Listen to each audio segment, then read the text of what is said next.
Okay, baby screaming. Okay, we can't hear it. Just curious, this will be available to view after or live only? Yep, so everyone who registers for a NACHI TV webinar, I'll send you a link to a video recording on YouTube and you can watch it later. So if you have a job scheduled, go do the job. You can always watch this later. All right, my name is Ben Gromyko. I'm from InterNACHI. InterNACHI is the world's largest organization of residential and commercial property inspectors. We're a trade organization. And this is a free, live, online, interactive webinar that we do once or twice a month. Sometimes I'll teach them. Sometimes I'll have a special guest presenting. And this one is about performing a home inspection in detail according to the standards of practice. So we're going to go step by step and inspect a house according to the standards of practice. You can find all of us at nachi.org/contact, and that's where you'll find all of the staff at InterNACHI, and we all essentially work for you. So feel free to contact anybody on staff and ask them, what can you do for my home inspection business? And today is January 17th. So welcome to class, everybody. We're going to inspect this mansion. I inspected it. It's in a cold climate, Pennsylvania, and it took me about 3 hours to inspect. I did about 500 digital inspection images and some video, and we're going to go over most of them as we go through the house inspection. Again, InterNACHI is a federally tax-exempt 501c6 nonprofit membership trade organization and headquartered in Boulder, Colorado. And if you wanted to visit InterNACHI, that's at nachi.org, nachi.org. And if you wanted to see, like, how many inspectors are there in the world, you can click that link for our membership stats. And there we are. So we've got this map, and you can zoom in if you wanted to, see where other inspectors are, or you can scroll down the page and see where how many inspectors are there in California or in Florida. And then we're international, so we have home inspectors all over Canada and all over these countries internationally. The InterNACHI School is the only nationally accredited tuition-free college for home inspectors accredited by the U.S. Department of Education, and we're also a member college of the National Association of Career Colleges of Canada. And if you want to get more information there, visit internachi.edu. EDU is a domain name that accredited organizations, institutions, post-secondary education institutions, colleges, universities, we all use .edu.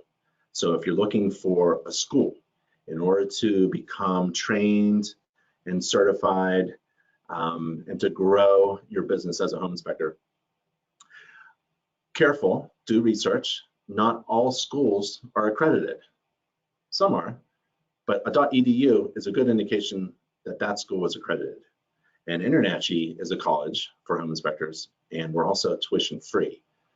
Tuition free. It's absolutely free. The education provided by InterNACHI School is free to members of the trade organization that I just mentioned. So you join InterNACHI as a member, and you have free, unlimited access to everything InterNACHI provides our members in order for them to be successful home inspectors. And we'll talk a little bit about that. So, free online accredited college for home inspectors, that's at internachi.edu. And everything you need all in one place is at nachi.org/everything, that domain there. So all of these, hope you have a pencil and paper. nachi.org/everything is where you'll find everything that you need to be a successful home inspector. If there's anything that you need and you can't find it, feel free to contact us at that contact page that I mentioned earlier. And you're on NACHI TV. That's live interactive classes about inspecting, business, marketing, websites, and you can watch the videos there at NACHI TV at that URL, nachi.tv. Watch certified master inspectors perform home inspections and write inspection reports. Don't pull out thousands of dollars in order to get trained and certified as a home inspector. And also, Well, because InterNACHI provides everything you need all in one place. The trade organization offers a free online tuition-free school so you can get trained and certified, continuing education to renew your certification or license, professional development classes. We have an online inspection community. We have a network of mentors. We have business and legal documentation and free advice. We have a marketing department that works for you to design all of your marketing, like your logo design, business cards, flyers, and all that design work and consultation is free. So we have everything you need. If you're thinking about going to a school and it costs thousands of dollars to do that, careful. If you want hands-on training, we have that also. We have a network of schools all over the world that provide hands-on training, mentoring, and ride-alongs. So come to InterNACHI at nachi.org and test it out. If you're interested in joining and you're not a member, email me at that address and I'll offer you a big discount, an offer you can't refuse. We'd love to have you join InterNACHI. Let's inspect this house, okay? According to the standards of practice, I'm gonna try to look at your questions as we go along. There's, again, 500 of you just registered for this class. So, yep, Russell says, my car window is open so I can't hear it. Yeah, you should probably close your car window and careful driving. Let's see, thank you. Okay. Are we accredited in Ohio yet? Ohio hasn't finalized everything quite yet, but you certainly, we have been grandfathering in home inspectors, and that grandfathering window apparently has been stretched out, so there's more of an opportunity, but every day the board changes almost the regulations. So especially in the way they are enforcing the grandfathering window. So go to nachi.org/Ohio if you're interested in more details on how we can help you with Ohio in any state or province that you're in. We're going to perform a home inspection according to the standards of practice, and that's the InterNACHI Home Inspection Standards of Practice, available at nachi.org/SOP. Let's just quickly go there and check it out. What's it look like? And in your inspection report and in your inspection agreement, you should refer to the standards of practice through a live link, because every year our advisory council and other master inspectors review the standards of practice to make sure it needs, if there's any revisions or updates needed. So what you don't want to do is copy paste a standards of practice in a Word document or something and have it static, and you're not aware that it's actually a live document that changes according to code changes. When it gets revised every 3 years, all the codes change every year or 3 years, and we review everything, the curriculum, we update the curriculum, update the training, update the examination, update the continuing education requirements, and also the standards of practice and code of ethics. So everything is reviewed so that it's always updated and current. So what you want to do is link out. Tell your client the standards of practice to which I performed a home inspection is at nachi.org/SOP. And it looks like this. It's in sections: roof, exterior, basement foundation, heating, cooling, plumbing, electrical, fireplace. And let's just say, click something, heating. And it tells you what you are required to do and what you're not required to do. Inspector's not required. There's a long list of things that you're not required to do. There's a short list of things that you are required to do. And in the standards of practice, it's kind of broken up into 3 tasks, I would say. You have to inspect, describe, and report. So the inspector shall inspect. These are the housing components that you need to inspect. The inspector shall describe. These are the things you have to describe in your report and describe to your client in detail. And the inspector shall report as in need of correction. These are the list of defects that you recommend getting corrected. For example, any heating system that didn't operate, well, you are required to report upon that as in need of correction, right? Inspect, describe, and report.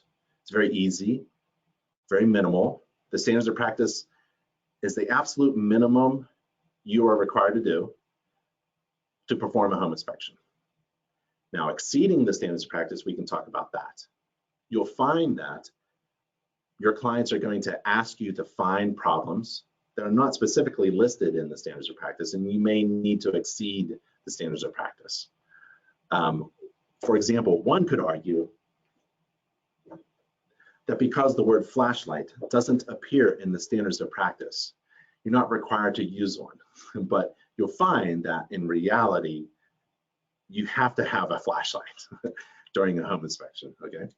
That's an example of the standards of practice being the absolute minimum. It's the absolute minimum you want. You don't really actually want to be down there, because you'll find that when you perform home inspections, you want to look for things that are beyond the standards of practice, right? So you'll be asked to do that as well. And we'll talk about that as we go along in the class, yeah? Oh, and it's also, the standards of practice is also a checklist, essentially. For example, here is, let's see, cooling, plumbing. Here's the electrical. This is my favorite. The electrical section lists all the things that an inspector shall inspect: the service drop, the overhead service conductors, service head, the mast, electric meter.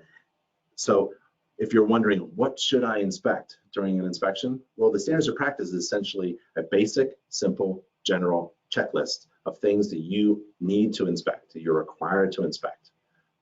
So use the standards of practice as a starting point, a foundation upon which to build a great inspection process, and also an outline to write a great inspection report. Every chunk, every section of the standards of practice could be a chapter or a section within your inspection report. It could be, not necessarily. Again, let's inspect this house according to the standards of practice. And the first section in the standards of practice is the roof section. Now, you're not required to walk upon any roof surface. Many home inspectors do. Many InterNACHI members have been trained and certified to fly a drone. You have to be FAA licensed as well. You have to take that pilot exam. We have training materials to help you pass that exam. But according to the standards of practice, you're not required to walk upon any roof surface, even if it's a flat roof 10 feet above ground. You're not required. You're not required to bring a ladder either. So the standards of practice also describes your limitations. It describes the scope of your inspection. You're not required to, for example, inspect for every defect in a home. It's impossible. What you're really required to do is report upon those defects, housing issues, problems that you both see, observe, and deem to be a really bad problem. That's what we're required. So you're not required to find the roof leak if you can't observe it, right? So ideally, you want to be able to access a lot of things in the home, have everything opened and turned on for you, have the water turned on prior to you showing up at the property, for example. Some inspectors use a ladder so they can get up to the gutter or the eaves or the gable end to take a look, not necessarily walk on the roof. Some use drones. Some use extendable sticks with a Bluetooth or Wi-Fi camera connected to their device. Some use binoculars. Some use other vantage points to look at the roof. But you are required to inspect the roof. If you can't see it, I would disclaim it, which means explain to your client why you weren't able to inspect the roof as required by the standards of practice. I was a home inspector who liked to walk upon the roof surface. I got up there. I carried big ladders, 40-foot aluminum for the barns, 32-foot fiberglass, 28-foot fiberglass for the roofs, down to a 12 aluminum for like a one-story roof or a garage, a detached garage, or lighter to carry around. Crawl space gear, step ladder to get into the attic space, and crawl space gear. So I went from the very bottom to the very top.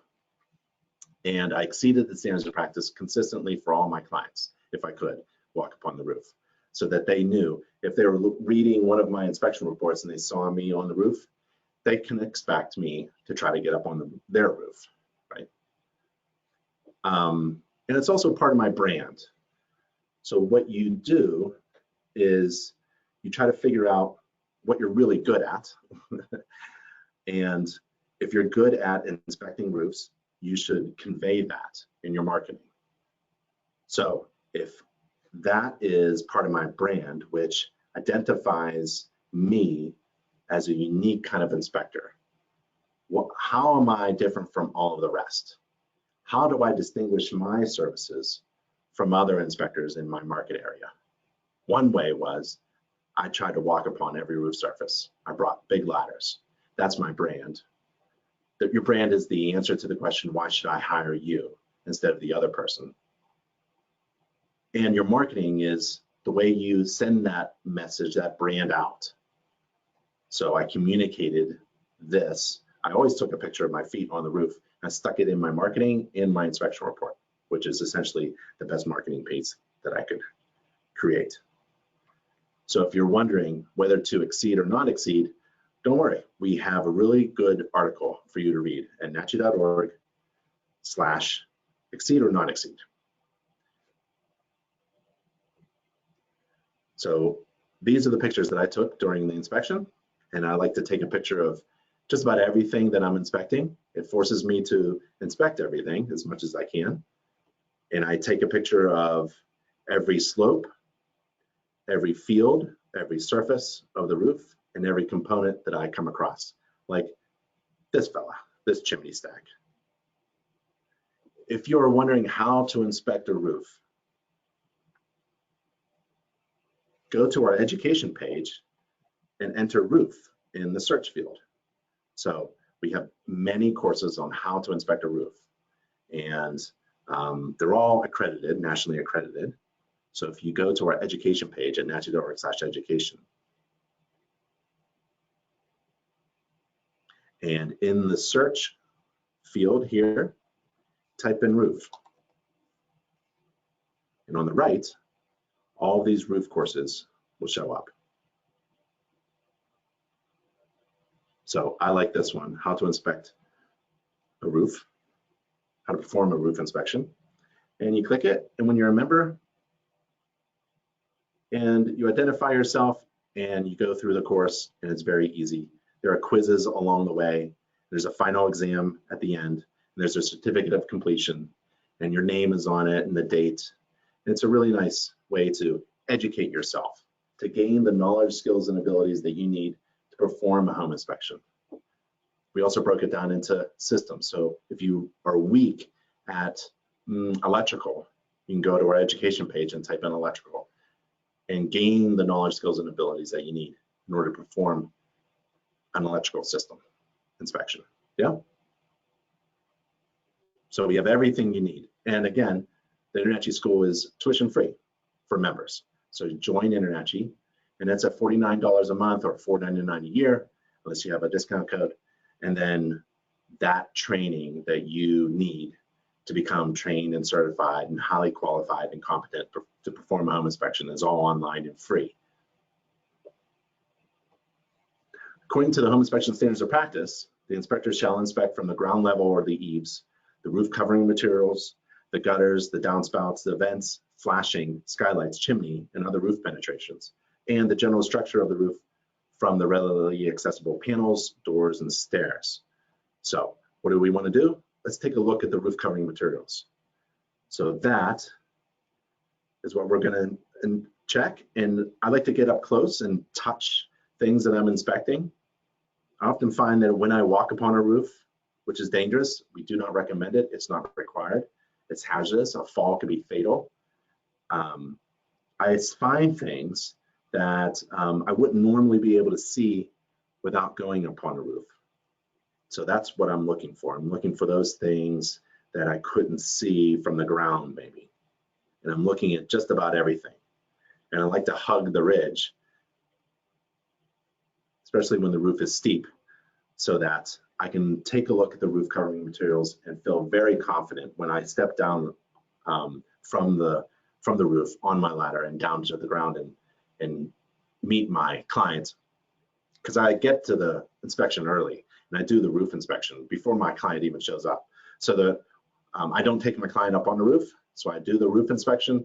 I take all the pictures, all the video, and I make my comments in my mobile software, and I come down the ladder and I shake my hand. I shake the hand of my client and I tell them about the roof condition. And I feel very confident in doing that because I've been up there and I've seen it for myself and I've touched it and I've walked up on it.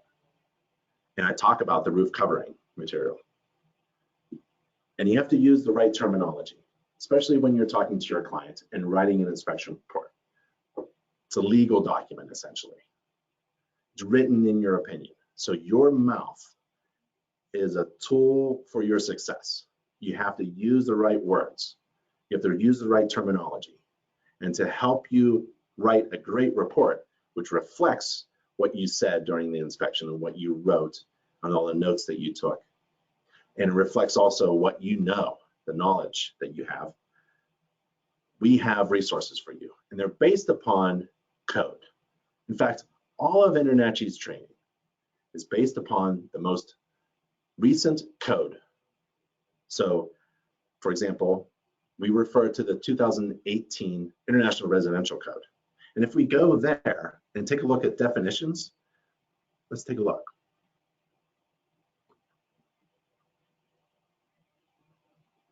And we go to roof. There's a section here that has a lot of definitions about roof. There's the roof assembly. There's the roof coating, roof covering system, roof deck, roof recover, roof repair, roof replacement. And so you want to use terminology that is accurate and correct. And because we're an accredited school, this is a standard by which all accredited schools develop their courses, based upon, we're not code inspectors, but we use code as a standard by which we can all agree. So if you are up on a roof and you're talking about something to a contractor and you refer to something with the wrong terminology, that contractor is going to be in conflict with you. So you want to use the same terminology that all certified code inspectors, for example, use. And one of the things that we use is roof covering. When you inspect a roof, you're looking at the roof covering or the materials of the roof covering or the roof covering materials. And that's defined, that shows up in code. So we're not code inspectors, but we want to use a standard by which to perform an inspection and communicate with our mouth, our words, our report. That's according to a standard. It's very, very simple. Roof assembly is not what you want to refer to. You want to refer to the roof covering. And the roof covering is defined as the covering applied to the deck for weather resistance, fire, classification, or appearance. That's the roof covering. That's what you see. You don't see the fastening, you don't see the underlayment, so why talk about it? What you are inspecting is the covering, the roof covering materials. It's not the system. A system is this, it's the roof assembly, that's everything. Let me read it to you. A system, the roof assembly is a system designed to provide weather protection and resistance to design loads. Obviously, the system consists of a roof covering and a roof deck, or a single component serving as both the roof covering and the roof deck. So right there, I can't see the roof deck when I'm looking at the roof with my eyes. Remember, a home inspection is a visual only inspection. It's like putting both hands tied behind your back and inspecting the residential building. So you can't comment upon things that you don't see, just like defects. You can't comment upon defects that you don't see. You can only comment and report upon defects that you both see and deem to be material, really serious. We'll talk about that later. So a roof assembly includes the roof deck, underlayment, roof covering, and also can include the thermal barrier, ignition barrier, insulation, and a vapor retarder. No, you're not commenting upon that. You're not inspecting that. You're inspecting the roof covering, which is that surface material that you can visually observe. So be careful with what you say and how you say it.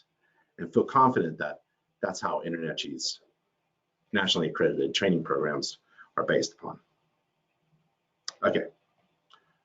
According to the Home Inspection Standards Practice, a home inspection report shall identify in written format defects within specific systems and components defined by the standards that are both observed and deemed to be material by the inspector. The reports can also include other comments and opinions. So what is a material defect? It's not the roof covering material. It's not the same kind of material.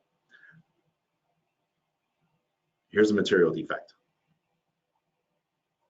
A material defect is a specific issue with a system or component of a residential property that may have a significant adverse impact on the value of the property or that poses an unreasonable risk. And the inspection report shall identify those defects that are both observed and deemed to be material. And you'll find that your client is going to want you to find other defects. And that's the reality of the situation, because some clients will want you to identify things that won't have an adverse impact on the value of the property and doesn't pose an unreasonable risk, but they want to negotiate on that repair with your report describing the problem and your recommendation for it to be fixed. So an example would be a crack in tile in the kitchen floor, several cracks in the tiles. In fact, let's just imagine that there's 10 of them cracked, right? That doesn't have an adverse impact on the value of the property, and it's not posing an unreasonable risk to someone's safety. But it's a major defect, and you'll find that your clients will just want you to, will demand that you put those types of defects in the report. So when you perform a home inspection, according to the standards of practice, you're required to find only one type of defect, material, that you both observe and deem to be material. But in reality, there are other types of defects, and we can go over that. So, are there other types of defects in addition to the material defects that I could observe? Yeah. What kinds? Well, it's up to you to describe them well enough in your inspection report. But one thing you could do is go to our glossary and type in defect. Defect, this is at nachi.org/glossary. And there are 4 defects defined in our glossary. One is material, we've already talked about that. The other one is major defect, minor defect, and cosmetic defect. I kind of like these. You're not required to use them at all, but they may be helpful for you to think about how you use your words to communicate your observations. And a major defect is something that's in need of correction, repair, that we need a contractor to do, like a hole in the roof, right? It doesn't have an adverse impact on the value of the property, and it's not posing an unreasonable risk. It's not a material defect. And it's not minor.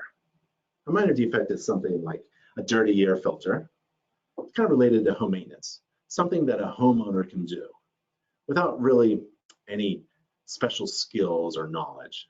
Changing the air filter, every homeowner should be able to do that, right? They sell it at Home Depot, pull it in, pull it out, right? Cosmetic defect is like a stain on the carpet, a dent in the drywall. That's cosmetic. A lot of cosmetic problems do not show up on a home inspection report. Some do, maybe as just courtesy to your client. So maybe that will help you identify and describe to your client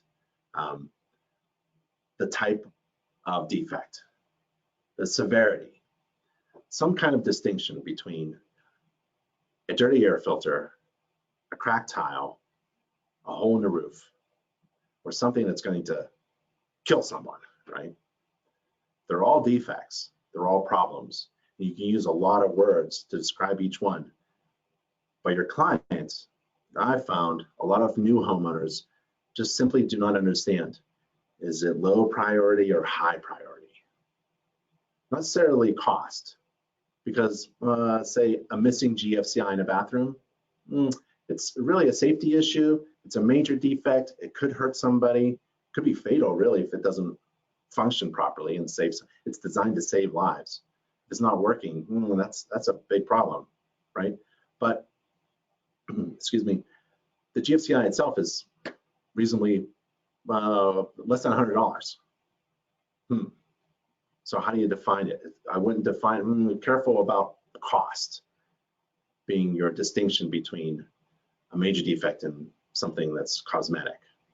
So careful. The term defect is in our glossary to help you figure out how to communicate in the best way possible your observations. The next thing we need to inspect are the gutters. You can do that from the ground, just so you can see the underside of the gutter to see if it's leaking. That'd be great. If it was filled with water and dripping, that's a good indication of a defect, major defect, because you need a gutter person to go out there and fix. If it's cleaning the gutters, maybe it's a service, kind of like a home maintenance thing, kind of minor. So those are the gutters. They look good. They're fastened. I'm not grabbing each one, making sure the fasteners are properly installed. It's impossible. So there's a standards of practice by which you perform a home inspection, which helps you essentially set the expectation of your client that you're not there to find every problem in the house, only those that you both observe and deem to be material. Got to check the downspouts. There's the downspouts. Got to get them diverting water away from the house. So that one's good. That has a splash block.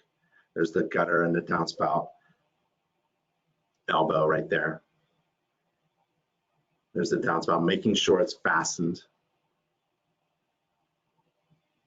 Don't want any loose downspouts. I like to grab the downspout pipes and see. This is a pain in the butt if you cut grass, to always move that. So what a homeowner can do is take this and go underground and then have a discharge to grade. Not necessarily a defect at all, but it's something that I'm interested in because it could be an indication of water intrusion in the past.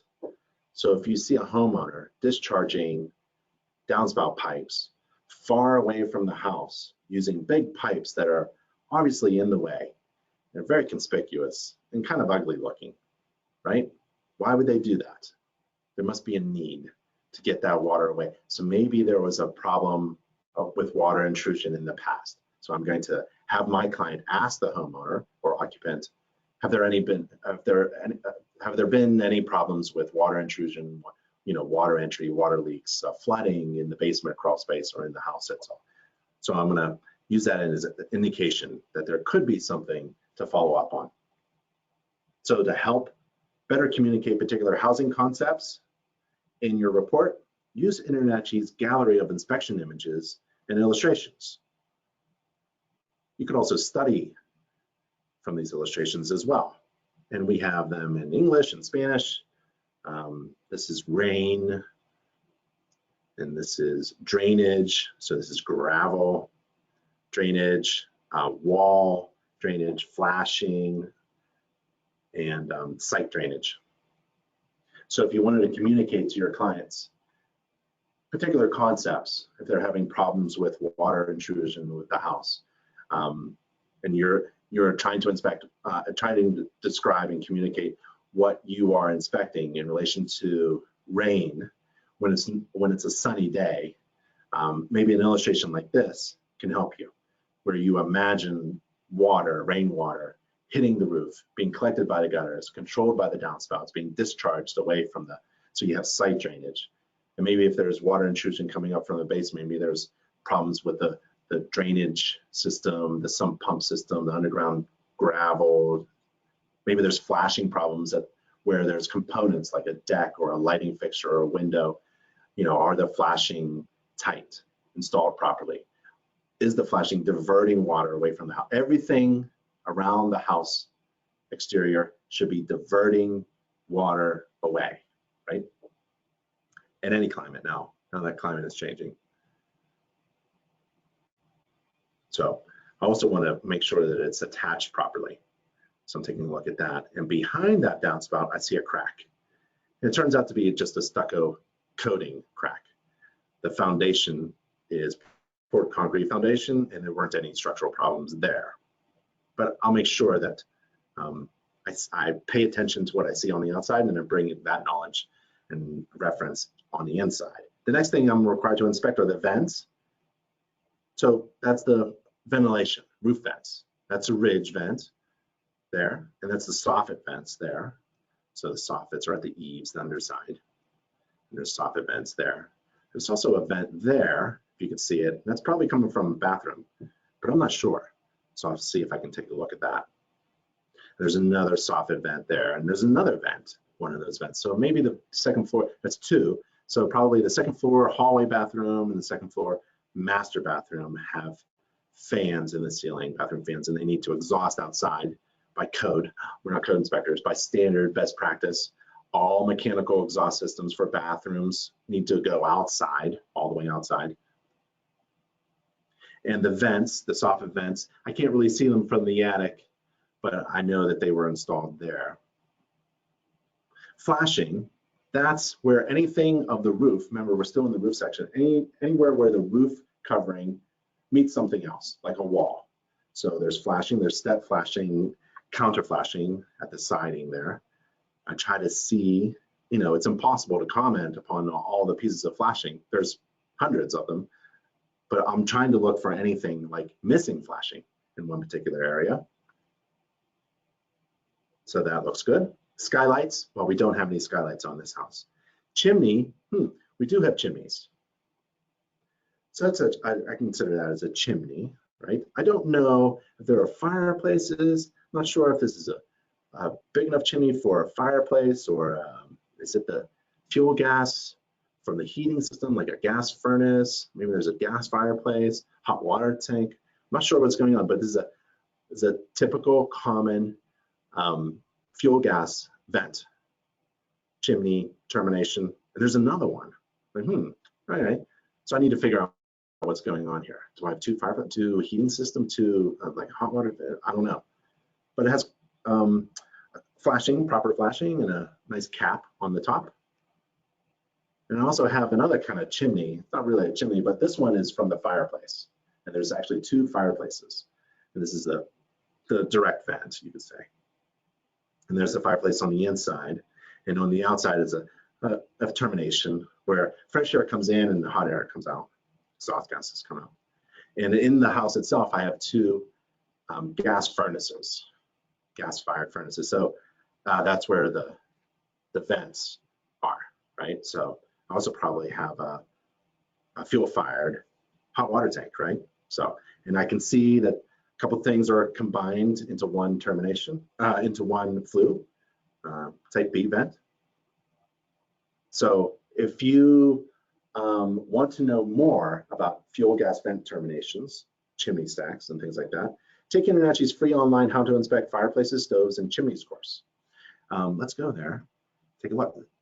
This is an example of what I mean, where what you want to do is get really good at, you want to know everything you need to know to perform a very good home inspection.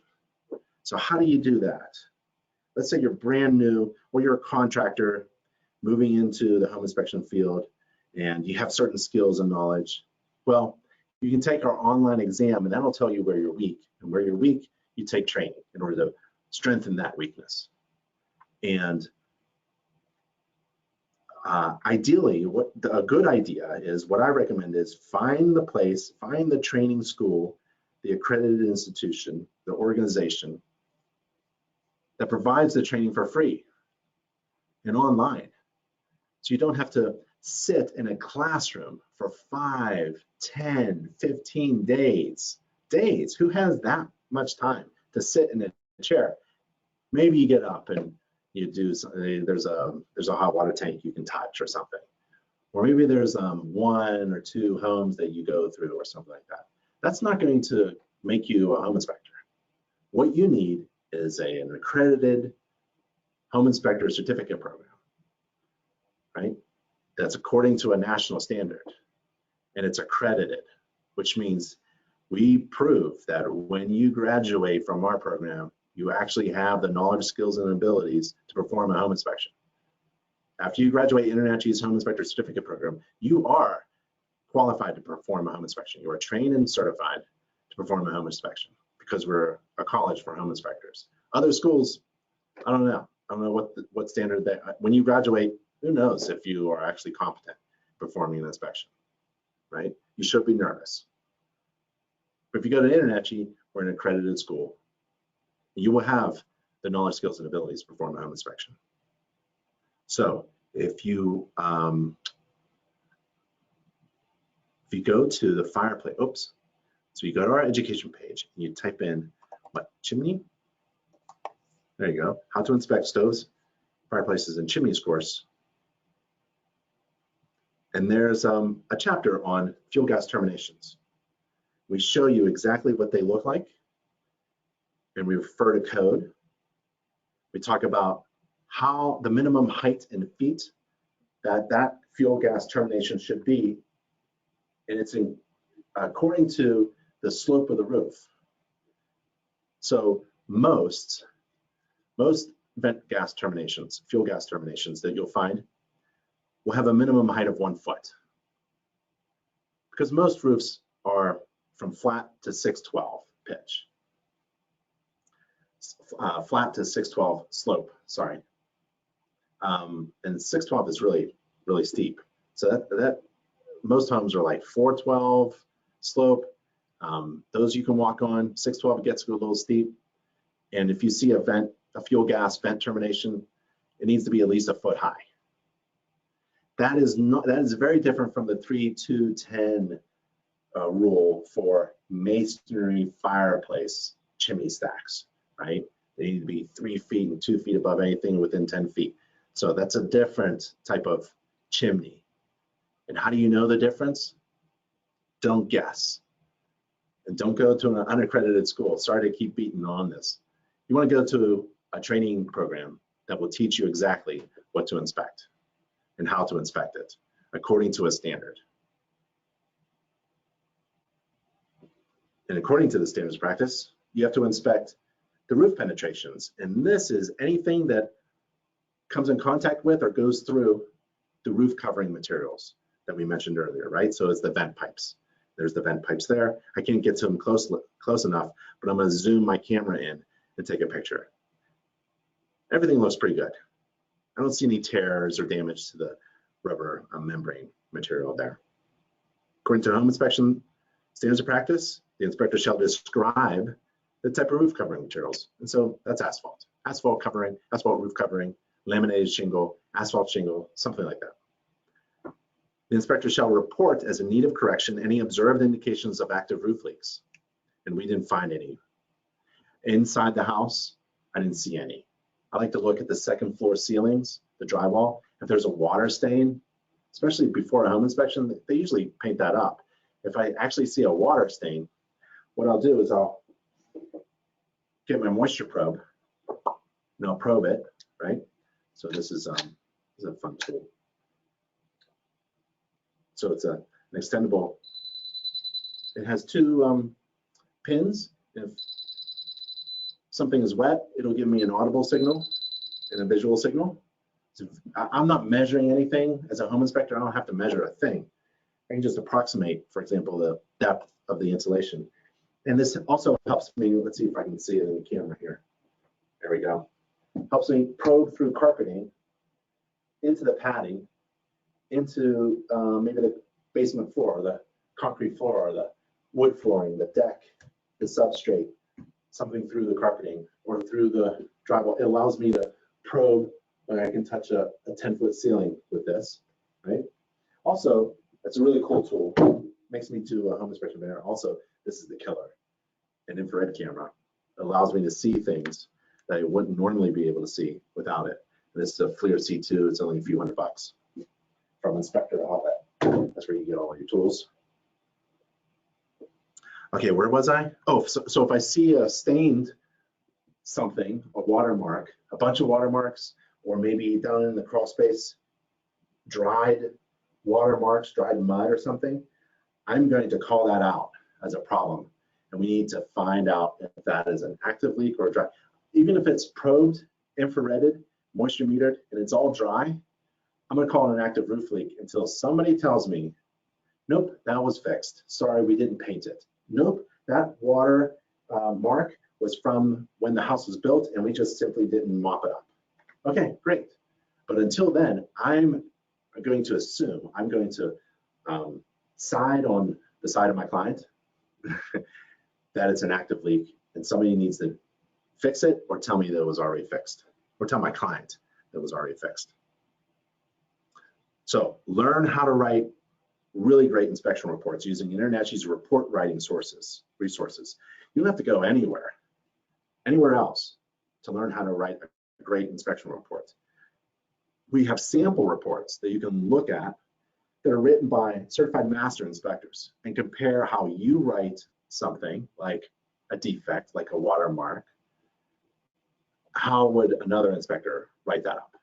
How do you write your observations about your roof inspection? The inspection of the roof system, right? The roof covering, the gutters, downspouts, and all that. How did you figure out how to write that? What do you say? We have sample reports, a ton of sample reports that you can look at. We have free inspection software. It's a basic checklist. You can use it. I wouldn't use it for your client, but I would use it to practice. So if you're brand new, what you do is get our free inspection software. It's free to members. And you inspect your house 10 times. You want to do a ride along? Forget that. You want to pay somebody to watch you inspect? Forget that. Use our free inspection checklist and it will tell you what to inspect, and you go inspect it. You take a picture of it and you write it up. You go to the next thing. You do that 10 times, right? And then you get software and you learn how to do the same thing 10 times using software. You get really good with your software. There's no need to hire somebody to watch you screw up on software that you haven't practiced on yet. So practice on our free inspection software. Buy software, real software from a software provider that provides discounts to our members, and start to learn how to write a report using the resources like the sample reports and the online training courses. We have online training courses that teach you how to inspect a defect, find a defect, inspect it, describe it, and write a report. We also have report writing videos. You can watch a certified master inspector perform an inspection and write a report right in front of you. There's nowhere else you need to go. We also have step 11 at this URL, nachi.org/everything. If you go to nachi.org/everything, it's a 15-step checklist on how to become a successful home inspector. So go through step 1, step 2, step 3, yada, yada, yada. Step 11 is where you find all the resources to write great inspection reports. So you're not alone. What you have as an InterNACHI member, when you join InterNACHI, a whole world of resources open up to you, and they're all free because you're a member of InterNACHI. And this is one chunk of information just to help you write great inspection reports. So I would go through this. If you're new, I would go through all of these resources, and after you're done, you should be a fantastic author of amazing inspection reports. Okay? Okay. Let's see. Oh man. Looks like I have a lot of questions. Let me finish up the roof section and then we'll hit some questions, okay? Oh, that's it. That was the roof. So the next section is exterior, and we can do the exterior next. But let me see.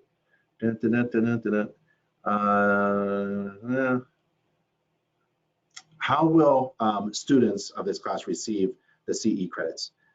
What you do is you download the certificate of completion that comes with the class.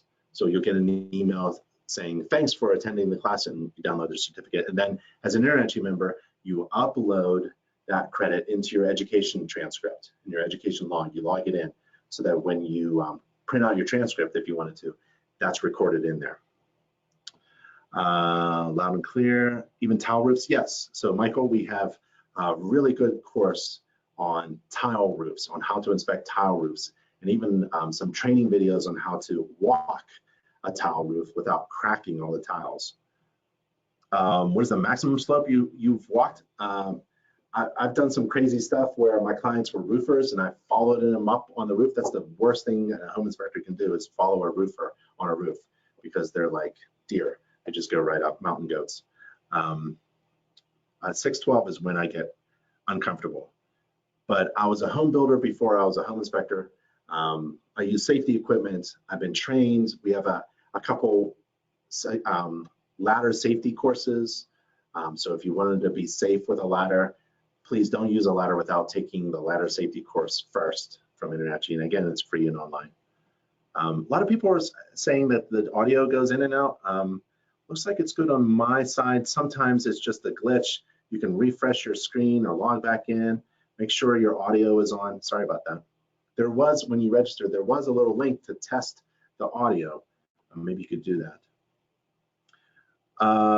What is Ben's opinion, that's me, of software that adds dollar or dollars to items of issue? Not quoting a price, but suggesting an expense. Yeah, I think we kind of addressed that, Amy. That the example was a $50 GFCI is a major defect, actually. So it would be a $1, but it's a major defect that I point out because it helps people not get electrocuted, right? So if a GFCI is not working or is missing, that's why I inspect a home without any regard to the age of the house, because an old 1885 Victorian home was built according to code back then, and GFCIs didn't even exist. But when I inspect a home, I inspect it, I don't care when the house was built. If there's missing GFCI, for example, missing GFCI protection in the bathrooms, for example, in an 1880 Victorian home, historic home, it's in my report as a major defect. I'm not gonna give it a $1 sign or anything like that. I'm gonna call it a major defect and a recommendation to correct it. Excuse me.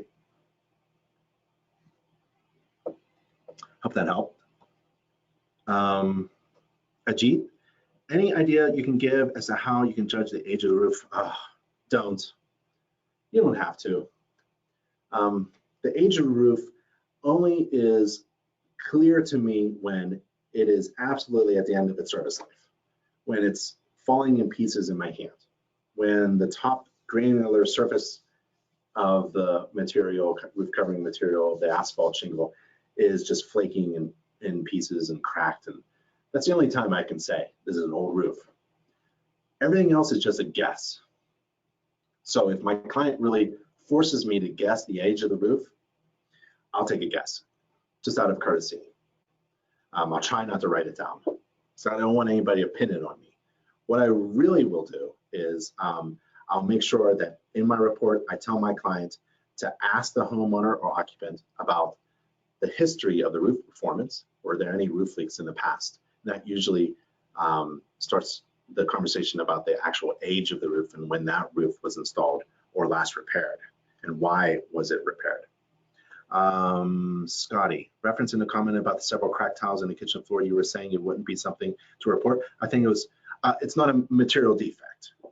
That was the point. I was trying to distinguish between something that's going to hurt somebody, like a material defect and cracks in the tile. I would report the cracks in the tile. In fact, I love it. I love knocking on, I use another stick to knock on the tiles so I don't have to bend over, because you do this 100 times. You know, after 10,000 home inspections, you get kind of tricky. So you just, and the sound of tile changes when it loses its adhesion to the substrate.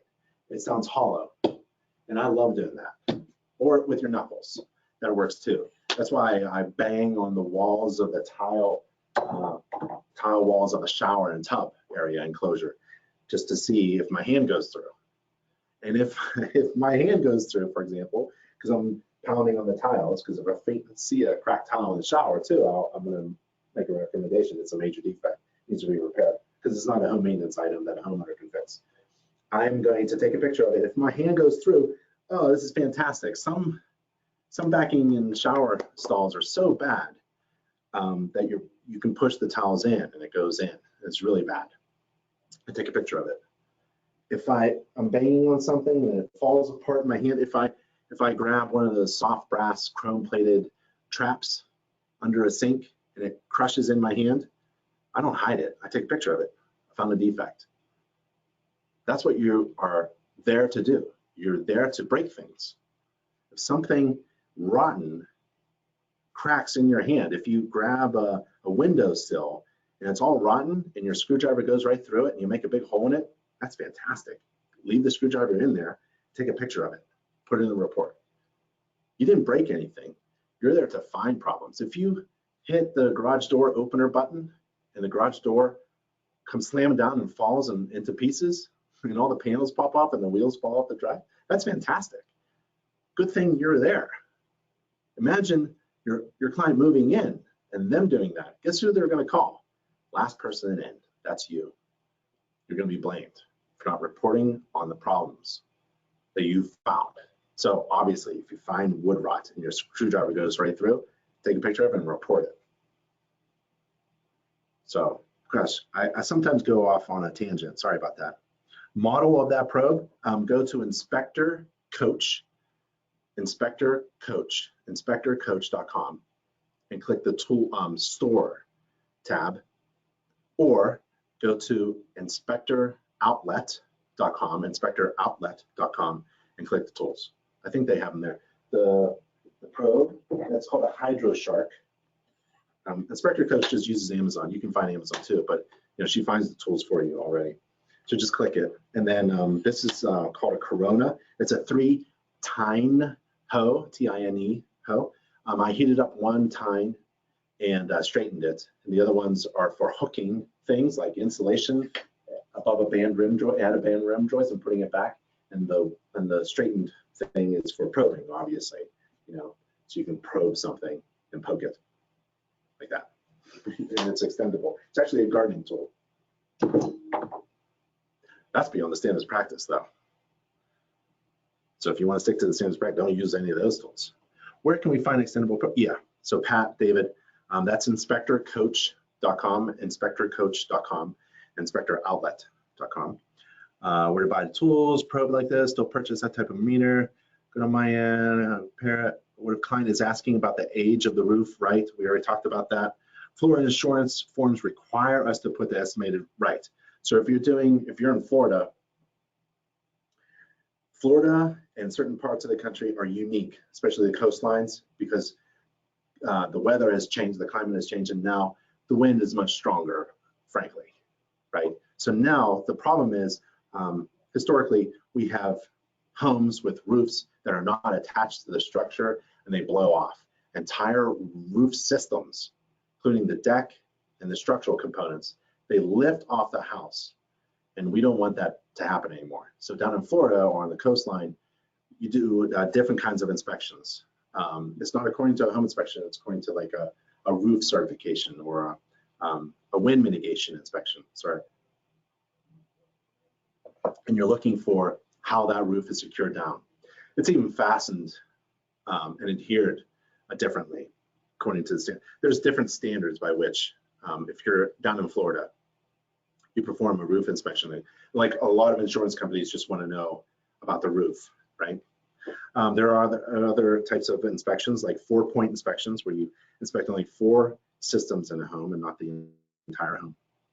Does an inspector determine the line between exceeding the standards of practice for the customer benefit, of the client and opening themselves up for liability, for example, garage door resistance test? Yeah, great question, Amy. So there's 10 steps to perform a garage door opener inspection according to a standard. The 10th step is really optional to you. They're all optional, okay? You just, there's a couple things in the standards of practice, home inspection standards of practice you're required to do. But in InterNACHI's training, we have a 10-step checklist. And you bring that checklist into your mobile software so you can remember all 10 steps. And the 10th one is the physical contact test. And we don't recommend using your hands. We recommend the physical contact if you're going to do it, according to a national standard by DASMA, which is using a flat line 2x4 board. You could keep a 2x4, I don't have my toolbox, but you can put a 2x4 about 1 foot long in your tool bag, and just pull it out, and you lay it flat, and you close the garage door with the garage door opener, normal operating controls, and it's supposed to bounce back. That's the physical resistance. You don't have to do this stuff because there's no standard to this. Like my this is different from Amy's this? And how do we know if this is good or Amy's this is good? We don't, it's so dumb. So InterNACHI's training is based upon national standards, and we caution you in doing this resistance test, and we refer to you to a national standard on how to inspect a garage door opener, and we'll talk about that later. Good question, Amy. I put number of years with proper maintenance or something to that effect, David. I put number, I'm not sure if that's a question, but in relation to maintenance, we have a home maintenance book. InterNACHI publishes a home maintenance book. You can buy 1 or 100 or 1,000 at a low price of $2.70. You get a discount as you buy more. And you hand that out to every client and their agent and the homeowner or home seller's agent and the homeowner. So there's like 4 home maintenance books that you need to hand out during every inspection. Why? Because it's a physical weight to your service, because we're in the electronic world. My reports are in the cloud. I barely bring any paper. I now strike credit cards, right? All these things are online. Rarely do we print anything out. I'll print out a summary, which is the top things, the major material defects that need to be fixed immediately, and they can start negotiating over it. And I'll attach that to the top of, I'll put that on top of my home maintenance book, which is a 100-page home maintenance book published by InterNACHI. It's only a couple bucks. A lot of people don't do it because they think it's too much. It's like $2. Oh man, that's like $10. If I hand out 4 for every inspection, that's like, well, that's a lot of money. No, just raise your fee $10, but raise your fee $5 and give out 1 home maintenance book. Now your client is essentially buying their own home maintenance book off of you and enough money for a cup of coffee. That's how I see it. Don't add to your overhead, right? Increase your fee and have someone else, your client, pay for that product, right? So inside the home maintenance book are these service life expectancies in years. You may be interested in that, David. Okay, let's see. Can they charge you if anything breaks? I mean, anybody can sue you for anything, but you're there. You've already agreed. The home seller, this is a real estate transaction, a home inspection during a real estate transaction. The home seller has already agreed to having a home inspection performed according to a standard. And in that process, if you pull on the window blinds and they fall, right? I'm going to take a picture of it. I'll try to put it back because I think I can put back a window blind that falls. But if it doesn't, that's okay. You're supposed to find problems, even to the point of window blinds, right?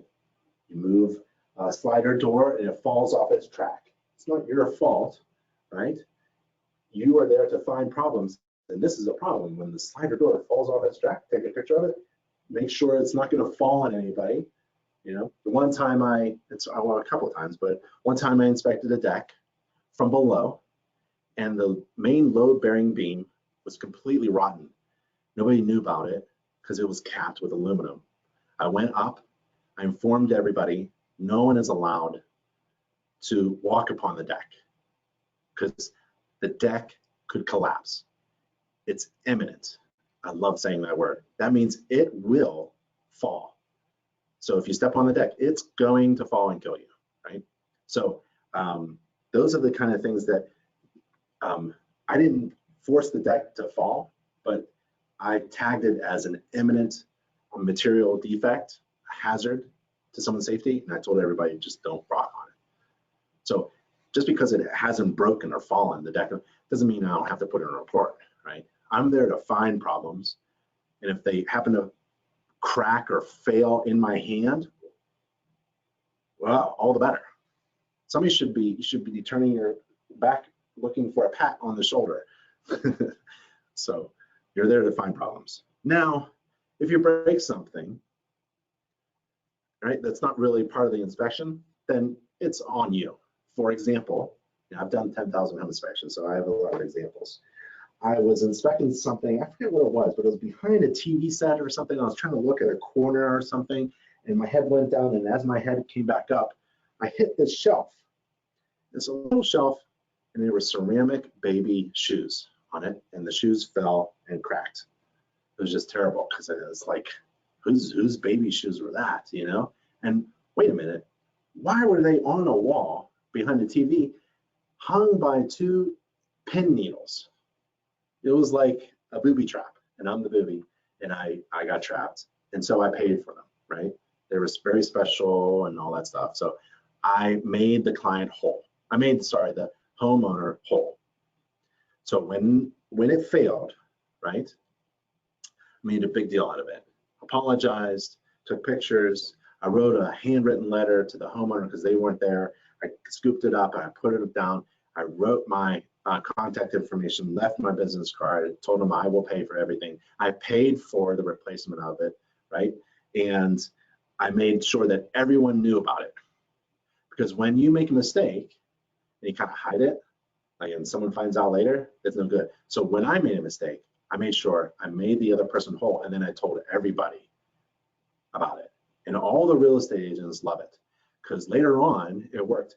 They actually referred to that. Remember when you broke those shoes? You know, well, you made them whole. You know, you fixed it, and everything was great. Now, when somebody refers work to you, they know if you make a mistake, you're going to own up to it. You're going to be responsible. You're going to make people whole. So it doesn't matter because mistakes happen. The problem is when you make a mistake and you try to run away from it, right? So I also tripped the GFCI in a garage and I destroyed a lot of cold wine, right? I paid for that wine. I brought a replacement wine, a check, and flowers. And I made everybody whole. And I made sure everybody knew about it. They talked about that wine replacement for years later because they know if I make a mistake, everything's going to be okay. But finding a defect is not a mistake, right? Having a shingle slide under your feet is not a mistake. They're not supposed to slide. Shingles that slide under your feet are not fastened properly. Take a picture of it. Hope that's clear. Hope that helped. Okay, let's keep going. We're on the exterior, right? According to home inspection standards practice, the inspector shall inspect the exterior wall covering materials, eaves, soffit fascia, representative number of windows, all exterior doors, representative number of windows, you know, the second floor windows you can't even get to, but all the exterior doors, there could be 1, 2, 3, 4 exterior doors. You should get to them all. Flashing and trim, adjacent walkways and driveways, stairs, steps, stoops, stairways, ramps, porches, patios, decks, balconies and carports, railings, guards and handrails, vegetation, service drainage, retaining walls, yada. So let's do exterior wall covering. And we use exterior wall covering because that's what code refers to, exterior wall covering. So the exterior wall covering is brick. Oh, we use exterior wall covering in your report. Why? Because 2018 IRC Chapter 2 definitions refers to exterior wall covering. So we'll just leave it at that. We already went back for roof covering, remember? So your terminology is important. So it's siding, even if it's observed from walking on the roof, that's vinyl siding. So there's brick, vinyl siding, there's vinyl siding. It's basically vinyl siding house. There's other materials like the stucco on the exposed foundation wall at the top of the foundation wall. And the tree is in contact or very close to the house, the branches, so I'll actually report that. You can become a certified tree inspector through InterNACHI if you'd like. We have an online course. And so I'll mention that the tree is in close proximity to the house siding. And some of the exterior I can't get to because of the dense vegetation. And some of the windows I can't get to because they're above my head.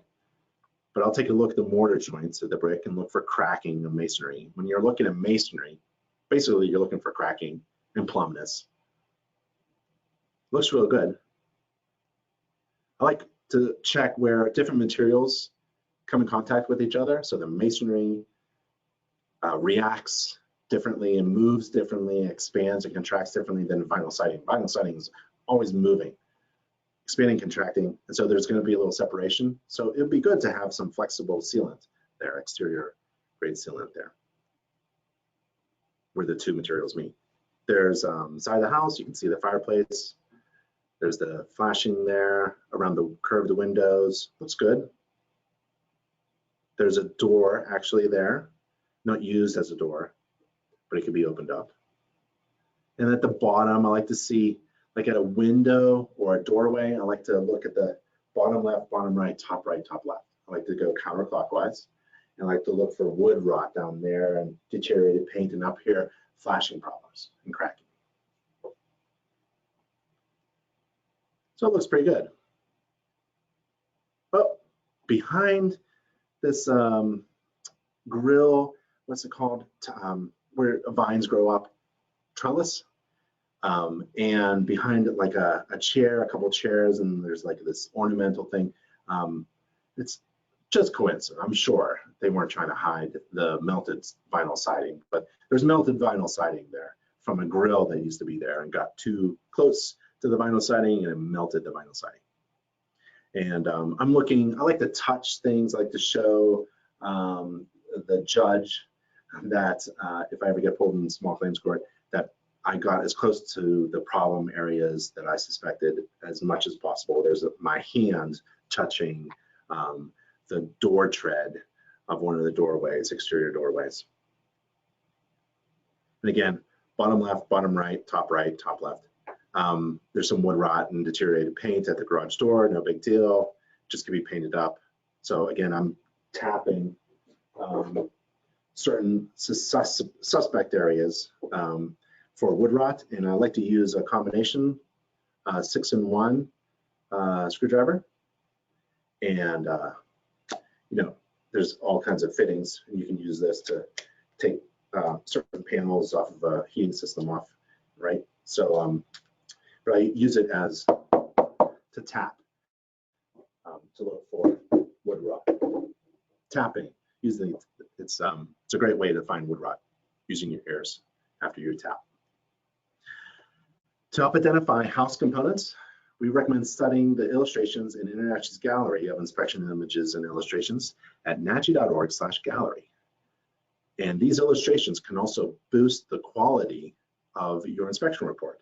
So if you're trying to describe what a soffit and fascia is to your client, you can just stick this illustration, high definition illustration, into your inspection reports, and this will help you. So there's the fascia, the vertical board, and the soffit vents, and this is the eaves. Okay. Next thing, a representative number of windows, and we'll take a look at the windows. The problem is the inspection restrictions. So I make sure that my inspection images are not taking just pictures of things that I inspect with my eyes, but everything else, particularly the inspection restrictions, because I just can't see everything. I mean, look at this thing. Who knows what's behind there? There could be a huge hole in the siding. Now, is that going to show up in my inspection report? No. Am I required to report upon that hole in the siding behind this bush? Nope. I'm required to report upon the defects that I both observe and deem to be material. So that could be a material defect. I don't know. Maybe it's a lot of termites or something. But if I can't see it, Your Honor, I can't report upon things that I don't see, that I can't see. And look at this big bush here. I can't see behind that. This is a visual only inspection. Yep. Understand what the standards of practice is used for. It's the basis foundation upon which you build a really good inspection process, because you know what you're required to inspect and what you're not required to inspect and what you're not required to report. There's a window well. I always take a look. Looks okay. A little covering. All exterior doors. I took a look at all the exterior doors. They look good. This one is not used. I mean, there's furniture there, you know. So it's a trip hazard. If you're going to, so in my report, I'll comment, if you walk out this door, you know, you're going to trip because it's a long way down. Adjacent walkways and driveways. So I took a look at that. There's a crack. It's been patched. No big deal. The patio looks good. The driveway asphalt looks great. A little puddle, but you know, it shouldn't be there after 48 hours. Stair step stoops, balconies, decks, carports, railings, handrails, everything looks good. One loose tile at the corner of this entry patio, no big deal. So all that is looking great. Vegetation, surface drainage, retaining walls, and grading of the property where they may adversely affect the structure due to moisture intrusion. This is a concern. I'm going to make note of this, a mental note in my head when I get into the house. I think there's a full basement. I'm going to take a look at the basement to look for any reason why this huge big hose was attached to the downspout. But the grading looks good. It's just there's a lot of vegetation. I can't see everything. I have no idea what's going on in there. It's like a jungle in there. Bushes up against the house. It's okay. But the trees, the full adult trees up against the house is no good, especially where the branches come in contact with the exterior covering. The inspector shall describe the type of exterior wall covering materials. That's easy, vinyl, brick. And there are other components on the exterior you can inspect. You can inspect them now, and where you put them in the report is really up to you. Exterior faucets, I put them on the exterior, but you can put them under plumbing, like a plumbing section. You're not required to inspect fences, but I will out of courtesy, especially if I see a defect like that. And all exterior receptacles need to be GFCI protected. And there are other components like this dryer vent hood. The inspector shall report as a need of correction any improper spacing between intermediate balusters, spindles, and rails, and we don't have any. We're at the basement now. Basement, foundation, crawl space, and structure. According to the home inspection standards of practice, the home inspector shall inspect the foundation, basement, crawl space, and structural components. Let's just do that all at once, right? With all that in mind. However, it's a visual only inspection. Half the basement is finished. Can't see everything. So I'm taking pictures. I'm gonna put these pictures, at least 3 of the inspection restrictions, in my inspection report so that everybody knows that I can't see everything. Look at all this stuff. So I'm required to inspect the type of foundation and location of the access to any crawl space, but we don't have a crawl space. The type of foundation is poured concrete foundation. Very common in this area. It's hard to inspect everything. I can't see everything. It's a visual only inspection, so I'm just going to look for major problems. The foundation floor, the floor of the house is wooden 2x10s. They're insulated. I can't see everything. Insulation looks pretty good. It's an unfinished, unheated, unconditioned basement. That's great. I'm not required to remove or move drop ceiling tiles. There's a lot of them. I have no idea what's going on above my head. Not required to inspect furniture, move furniture, sorry. So there's a lot of restrictions. The carpeting obviously is covering the basement concrete floor. But what I'm really looking for is signs of water intrusion with watermarks and structural problems in the basement. And here I do find that. And it seems like it's coming from the kitchen sink above.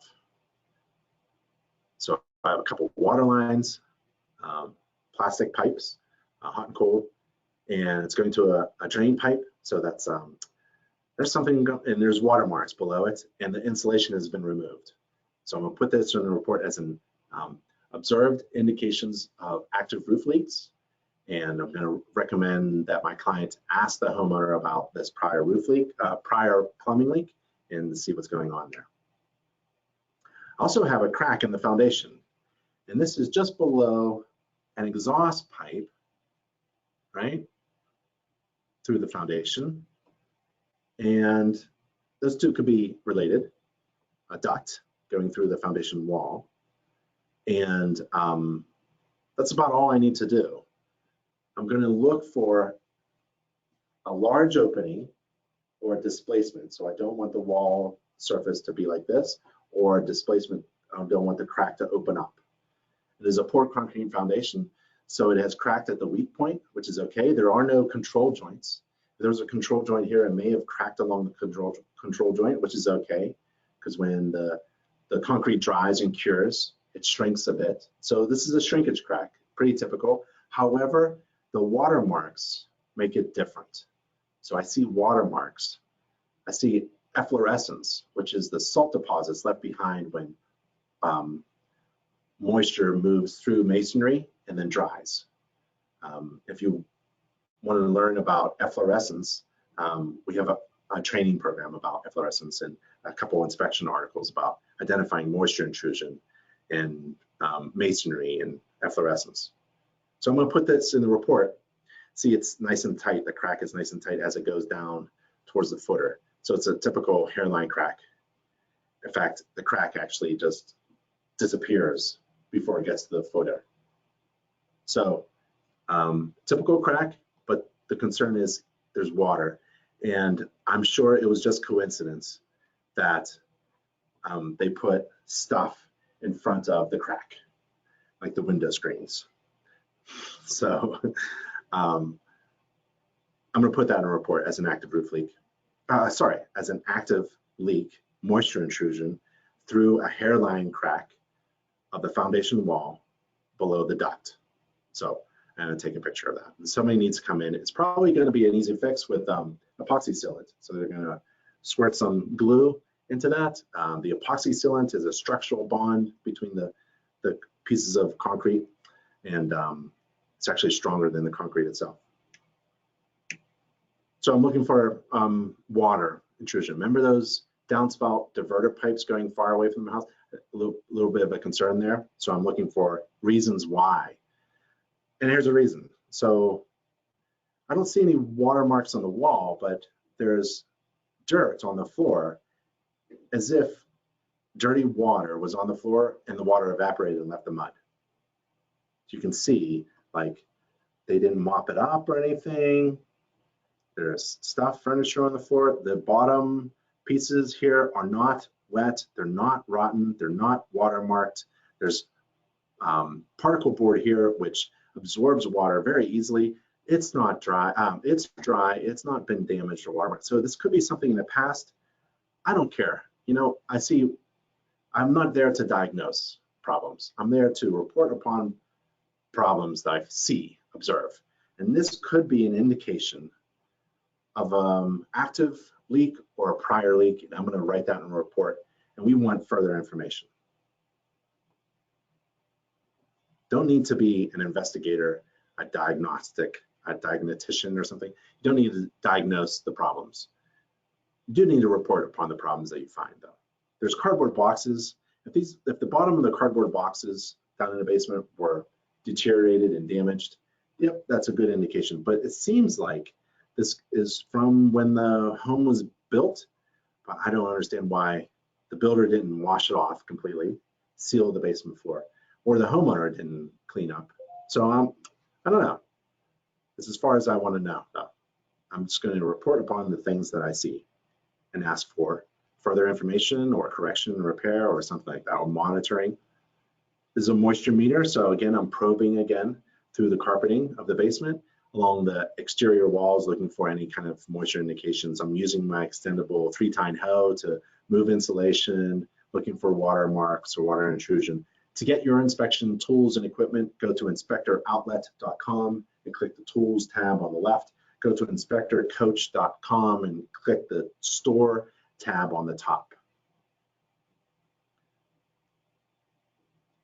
The inspector shall report as in need of correction, observed indications of wood in contact with or near soil, observed indications of active water penetration, and we have that.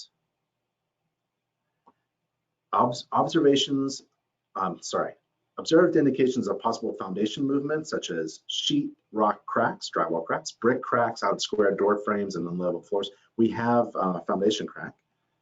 Observed cutting, notching, and boring of framing members that may, in the inspector's opinion, present as structural or safety concern. We don't have that. So we have that crack in the foundation. We have indications of water intrusion. Heating is next. And to learn how to inspect the heating system, don't worry. InterNACHI provides everything you need, especially if you're trying to learn how to inspect something. So you visit our education page and you type in HVAC. So again, it looks like this.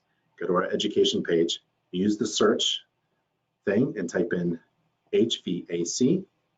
And on the right, I like this one, Advanced HVAC Training for Inspectors. And it's basically primarily a video course with all these videos. And it's a really great course. We went to a community college. Thank goodness for community colleges, because we've lost that knowledge on how to do things, practical things in our homes with our hands. And we went to a community college, we got an expert instructor, and we tore apart a ton of heating and cooling equipment, appliances, and inspected the heck out of them all and recorded them in this course. So it's really good. Every component of every kind of appliance, we tore apart and explained how it works, how the component works as part of the system. A system is like a bunch of interdependent parts all working together. And when one part of the system doesn't work very well, it affects other parts of the entire system. So when one part of a burner of a heating system doesn't work well, it's going to affect the entire system. According to home inspection standards practice, the inspector shall inspect the heating system using normal operating controls. What does that mean? Thermostats. Thermostat. I have 3 thermostats in this house. And emergency shut-off switches. So if you wanted to turn off the electricity supply to the heating systems from afar, from a safe distance, you can. So we have 2 heating systems there. There's the zone controls. That's why I have 3 thermostats. So we have dampers on the ducts near the furnace. The difficult part is determining where the conditioned air goes, right, from which system. So you can put your hand on, you can use an infrared camera, a thermal laser point. This one is pretty dirty. This was down in the basement. And man, that register is all nasty, dusty, and dirty. That's kind of fun figuring things out. And there's a shut-off switch, so that's a normal operating control as well. You turn that off to get to the air filter. And there's 2 systems, so there's 2 switches. We have a free gas furnace inspection checklist available. If you wanted to inspect, why don't you download, here's a good idea, download this checklist, it's downloadable, and inspect the heating system of your own home, right? So go to this URL, nachi.org/home-inspection-checklist. See, InterNACHI has everything you need. And there it is, gas furnace inspection checklist. You click it, and you can download the Word format or the PDF format, either way, or you can just use this to create your own. And every bullet point is essentially something to check or report upon. So it's a big checklist. So what you do is you grab these free inspection checklists that InterNACHI provides and you incorporate them into your mobile software that you're using, so that when you're in front of the gas furnace and you want to inspect it, you can go by the standards of practice, which is the absolute minimum, or you can go by a checklist, which you can customize to suit your needs, and you look really smart because you're not missing a thing. Having a checklist, an inspection process checklist with a mobile device does 2 things. It reduces mistakes, so it reduces your liability, and it makes you more accurate, right? Same thing. But you're not guessing and wasting time, so it makes you more time efficient. You are a better manager of your time.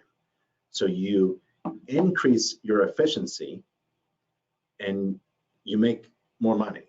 Well, let's say you make, let me explain. Let's say you make $500 during an inspection, but it takes you all day, right? You're not making a lot of money. It takes you 8 hours to do a $500 inspection. So what you want to do is you want to increase gross revenue, and InterNACHI has resources to help you increase your gross revenue. And we also have resources and training to be more efficient in your time. So what you want in business is a fraction where the numerator, the top, is really big. The amount of money, the gross revenue, is divided by a small amount of time. You want to shrink your time by becoming more efficient. I'm not saying run through the house and blow things off, right? No, you want to inspect everything, but be efficient with it. So get some mobile software, incorporate the standards of practice as a foundation, and enhance your inspection process by incorporating InterNACHI's inspection checklists according to your needs. So you can get very good, reduce your liability, and reduce your time, and you make more money. right? So let's see. So download that checklist and inspect your, if you're not going out on a date tonight, inspect your heating system tonight. You got a date with your heating system tonight. According to the Home Inspection Standards of Practice, the inspector shall describe the location of the thermostat for the heating system, the energy source, and the heating method. That's very easy to describe. And the inspector shall report as in need of correction any heating system that didn't operate or you couldn't access it. So let's go to the thermostat. I'm going to describe the location of the thermostat with a picture of all three thermostats. Energy source, gas. I see gas. That's CSST tubing, supplying gas to the furnace. And we talk about that yellow jacketed or black jacketed tubing. And there's a difference between the two, and it's bonding is the issue. And no big deal if you see that. There's a couple things you need to know, and we have the training for it. On the outside, when I was doing the exterior, tripped over this. This is a buried gas tank. There's a tank underneath the ground. According to Home Inspection Standards of Practice, you're not required to inspect. You're not responsible for anything that's buried, actually. So, but I see this, and there's a couple gauges. I'm going to take a look, and there's some standing water in there. So I'm going to report that, and then the pipe comes up, and there's a shutoff valve and a pressure regulator before it goes into the house. Wouldn't worry too much about the surface rust. I'll comment upon it. And the heating method, well, that's ductwork. So if you see air filters, that's forced air. So that's the heating method. Report as in need of correction any heating system that didn't operate. We didn't have it. Everything turned on and everything was accessible.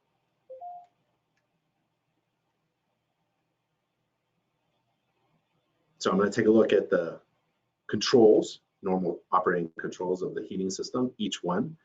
I don't like how the condensate is draining into the basement floor. It should be draining into a condensate pump. That's why they created condensate pumps, to discharge that condensate out, to control that condensate out.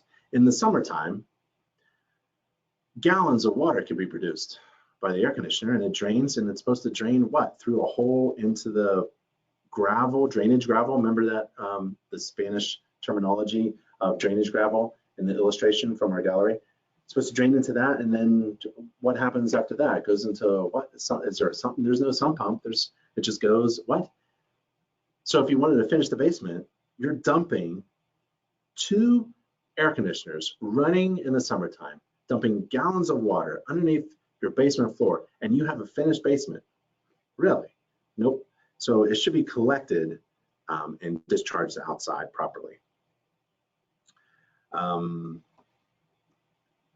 So there's 2. I test the safety switch when you open up the furnace with the panels, in front of the blower door, that should be turned off. I open up the panel in front of the burners. We got 3 ports here with the manifold. I'm just looking for anything obvious, anything abnormal. And one of the things I see is a lot of rust on the burners. You can see the ports. See the rust, surface rust? What is the rust doing there? Well, it could be excessive heat or water, which shouldn't appear at all. Oh, there's a fan, a draft inducer fan, a draft assist fan, and the flute pipe is metal.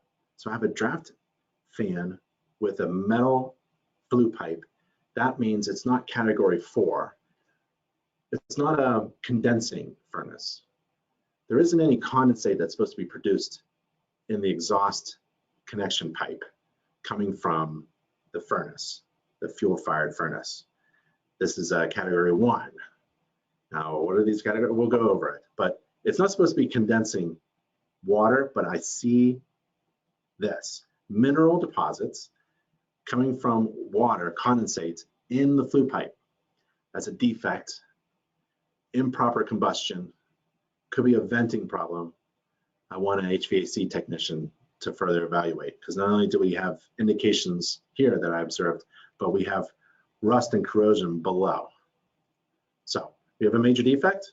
Man, when I find a major defect like this, it could be a safety issue, it could be a serious problem. I get all happy and giddy.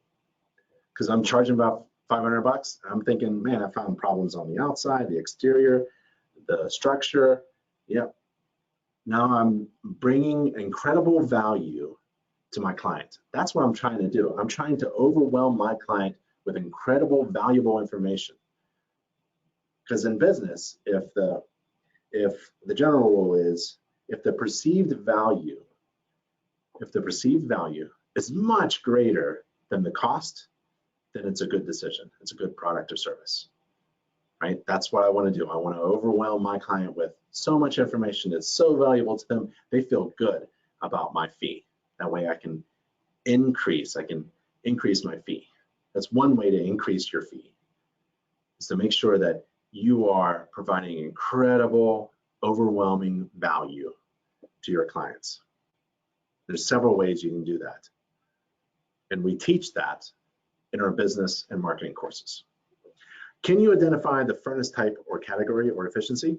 If you can't, you go to our free online How to Inspect HVAC Systems course. And there's a chapter called 4 Furnace Categories. And there's this nice little table about if it's condensing or non-condensing, and if the pressure in the flue is negative or positive.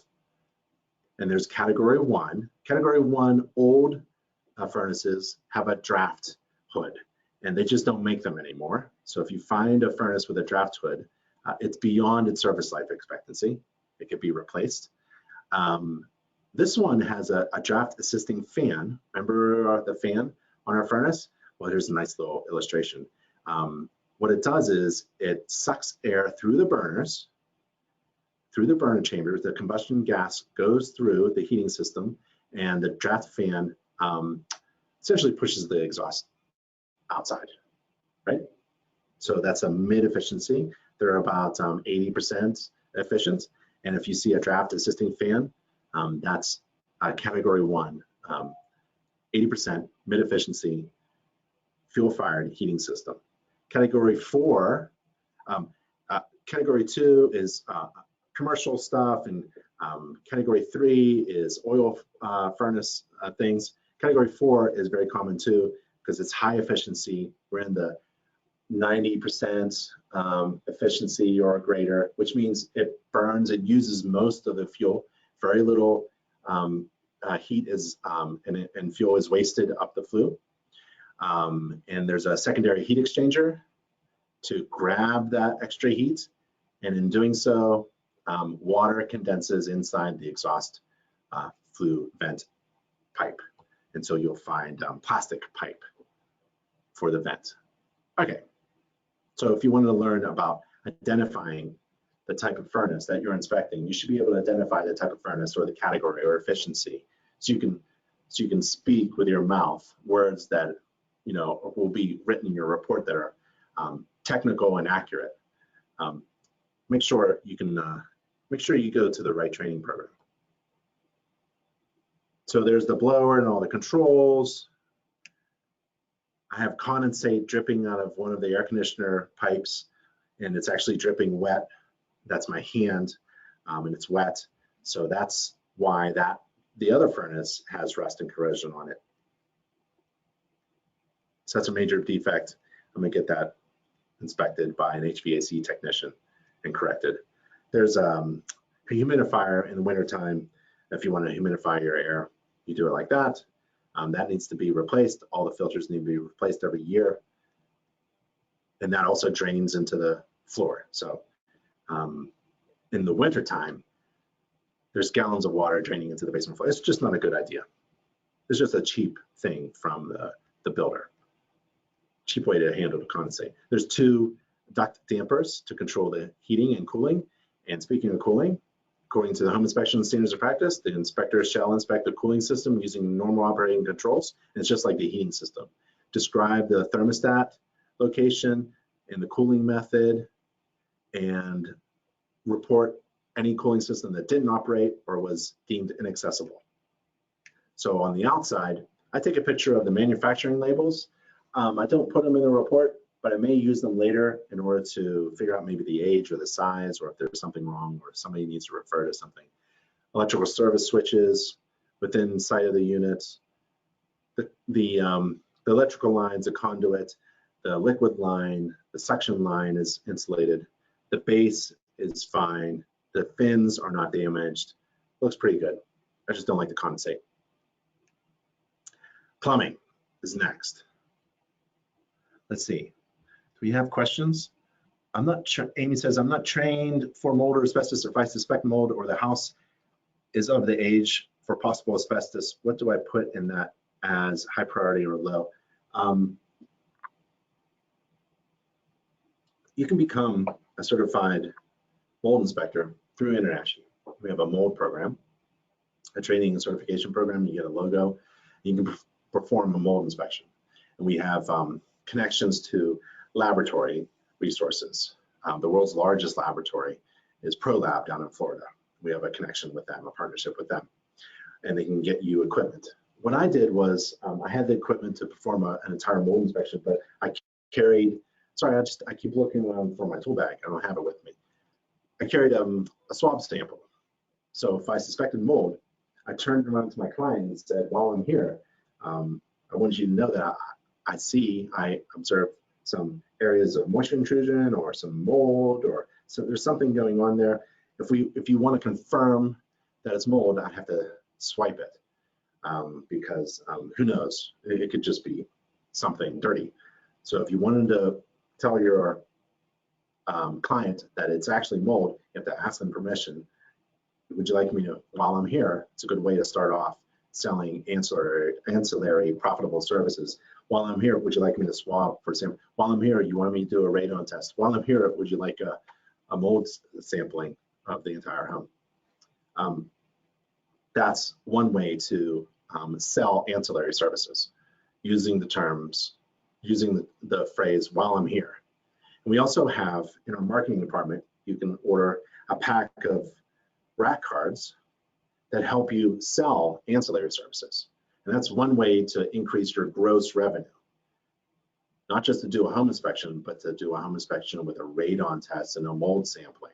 That's a lot of money. And if you can do it without increasing your time, keeping it efficient, then you're doing really well. You're being very profitable. So asbestos is different. Asbestos is hazard, health hazard. And if I saw indications of asbestos material, I would say it's, potential. I observed something that looks like something else. Like I think it's mold or I think it's asbestos, and I recommend further evaluation by a professional.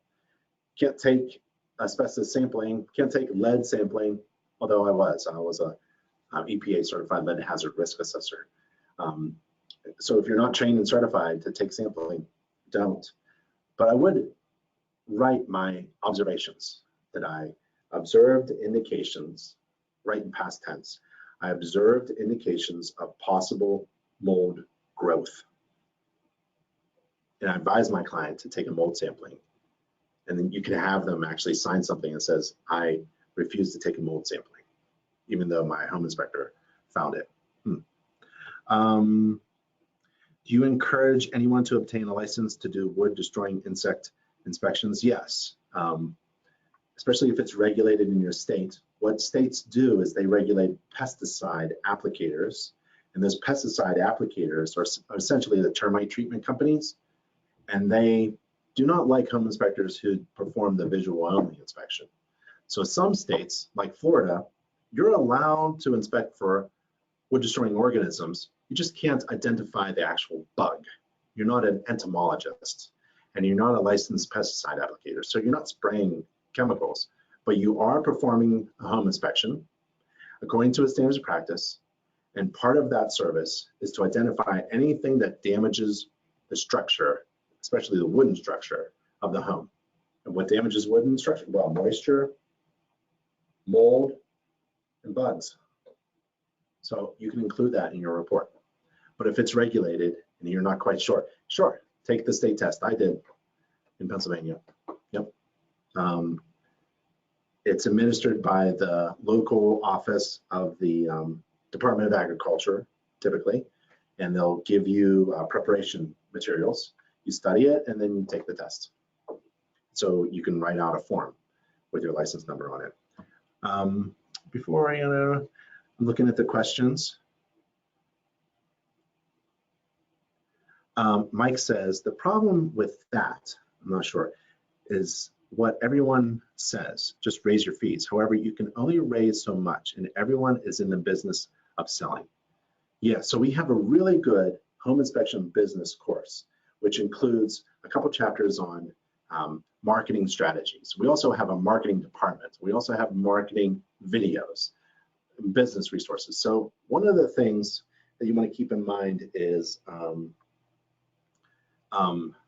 that there's a way to charge a profitable fee. There's a way to calculate a profitable fee. It has nothing to do with your feelings. It has nothing to do with what your competition is charging. It has everything to do with math. And so the business course, the home inspection business course, it's actually free and open to everybody. You don't have to be a member of InterNACHI to take our home inspection business course.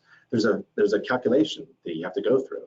You have to figure out what your desired annual salary is, what your overhead costs are. Those are business costs that you have, regardless of whether the phone rings and you do a home inspection or not, like office rent and other fees. And then your desired profit margin, 20% is good. And you divide that by essentially your time. There's different ways to do it. And in chapter 11, there's a section where we go through, John, as an example, is trying to figure out what he should charge for an inspection so that it's profitable. So when the phone rings, he knows that it's a profitable phone call. He's going to make enough money to reach his desired salary, cover his costs, and make some profit. So it's about math, and we teach those skills in our home inspection business course. See, InterNACHI has all the resources you need to be successful, but it's really up to you to take advantage of it. So if you're beginning out as a home inspector, or if you're a veteran inspector and you want to boost your business, like hire more inspectors and expand, we have the resources available to you. You just have to put in the time. So you no longer watch 2 hours of TV a night, only watch maybe an hour or a half hour. And the other half is up on your business. You work on your business, right? So my brother always said that the best tool to use to increase your business, to boost your business, one of the best tools to use is a hammer. And you smash your TV. You no longer watch TV. You work on your business. And it also goes back, Mike, to value. So I was a home inspector. I operated a home inspection business for a dozen years or so in a really difficult market, suburbs of Philadelphia, where there's, 200 inspectors, really good home inspection companies within an hour's drive, a 20-mile radius. And we were number one because the value that we provided was so incredibly overwhelming that the cost was worth it. So, for example, you go to Macy's, right, or Nordstrom's or another store, and you go to the men's watches, right, or you go to the ladies' watches, wherever. And on the left side, you have the cheap watches for $10, and on the right side, there's 100 watches, and on the right side is the watch for $1,000. They all do the same thing. In fact, watches it's a commodity. In fact, home inspections is essentially a commodity. We all are performing a home inspection according to the same standards of practice. We write the same report, we inspect the same stuff, we say the same things. We're kind of interchangeable. The difference is what? Price, right? And if people shop by price, then lowest price wins, and that's bad. But why are there 100 watches under the glass? And these are worth $10, and these are worth $1,000. It's because of value, the value proposition. So to distinguish yourself in the market, you have to show, obviously, the value proposition. So if the value, the perceived value is much greater than the cost, then you can drive up your price. That's why this commodity, you have 100 watches, some of them are $10, some are $1,000. They do the same thing. They tell time. Each one tells time. They do the same thing. Can't get much more out of a watch than that. They do the same thing. The $1,000 watch, they can demand it because of the perceived value. If I think that $1,000 watch is worth it, I'm gonna buy it. And that's why it's in the case, because they're all promoting their own distinctive value proposition for the cost. So how do you become the $1,000 watch? Value. And how do you create value?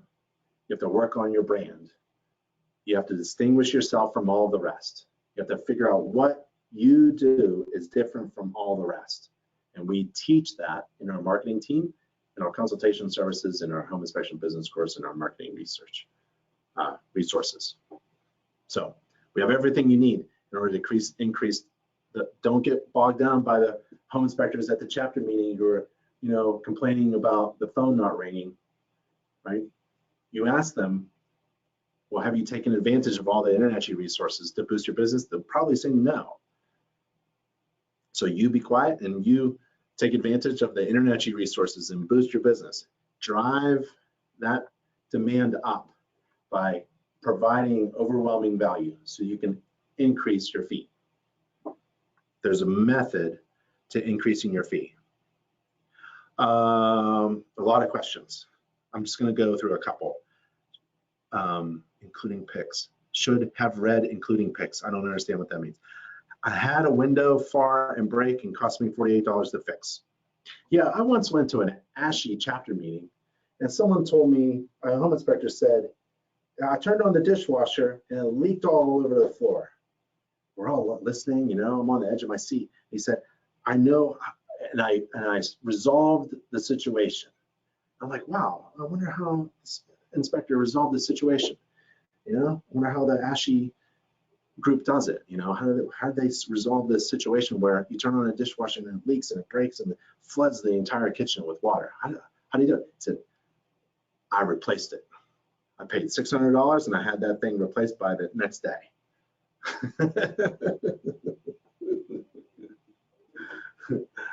That's not a solution to the problem. That's a dumb solution to the problem.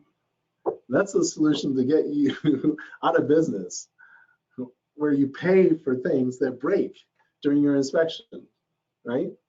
You turn on a dishwasher and it leaks all over the floor and floods the kitchen floor, gets carpeting wet and all that stuff. That's fantastic. That is why you're there. You take a picture of it and put it in a report as a defect, major defect that needs to be fixed. You don't go replacing dishwashers that leak on you during your inspection. You don't go replacing the roofs that leak on you after your inspection. You're not responsible for these things. So that InterNACHI chapter meeting was so much fun to go to. Yeah, I don't know what was going on in that one. Yeah, that's not a way to handle the situation, right?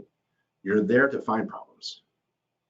So that's your job, to find defects. Something breaks in your hand, you turn something on and it breaks, boom, that's fantastic. That's why you're there. So if you had a window, I had a second floor window. I cranked it out and it fell. Thank goodness nobody was below. It fell out. The whole casement window just fell and smashed onto the second floor, 20 feet below. Yeah, I didn't fix that window.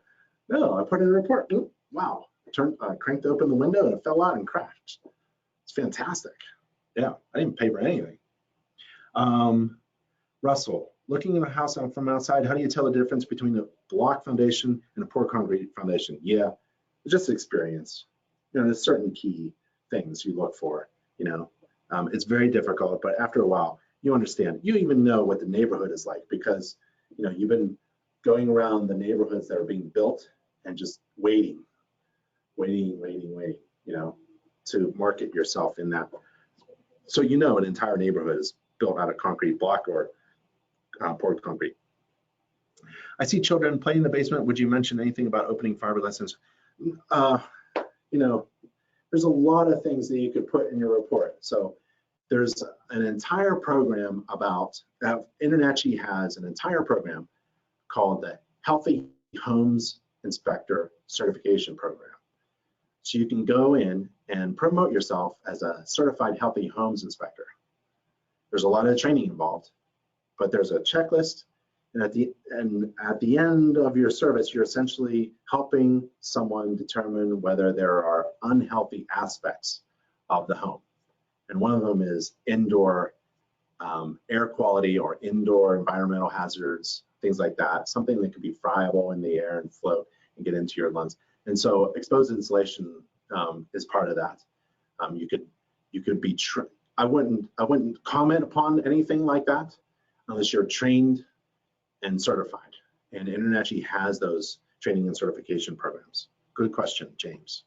How much moisture is too much moisture? Right. Your moisture meter will tell you, but I don't really care. Like I said before, if I see moisture, indications of moisture with my infrared camera, I'm gonna keep my mouth shut until I probe it. If it's wet, if this probe tells me there's something going on, that's all I need to know. I don't care. I just don't care what the percentage of the moisture is inside the particular type of substrate, right? That is like bulk moisture. It's not going to get, it's going to determine, it's going to tell you whether something's wet with your hand. That's the kind of tools I like, the gross aggregate kind of approximations. I don't measure things with a moisture meter and mention anything about the moisture content of the wood substrate. Too much. I just want to know if it's wet. What's the temp for not testing the AC? Some say 60, some say 65. Right. It's actually a general rule. It's not in code. A lot of manufacturers will mention something like that. There isn't any consistent standard. However, the general rule of thumb is if it's cold outside, you don't turn on the air conditioner. If it's hot outside, you don't turn on the heater. We have a chapter. We have a chapter and several paragraphs of information about that topic, about what are your restrictions? Do you turn something on or not turn something on according to environmental conditions?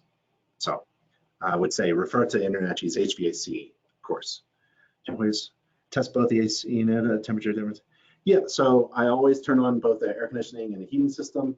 I don't heat the entire ambient air. I don't change the actual air temperature of the entire house in order to test a system.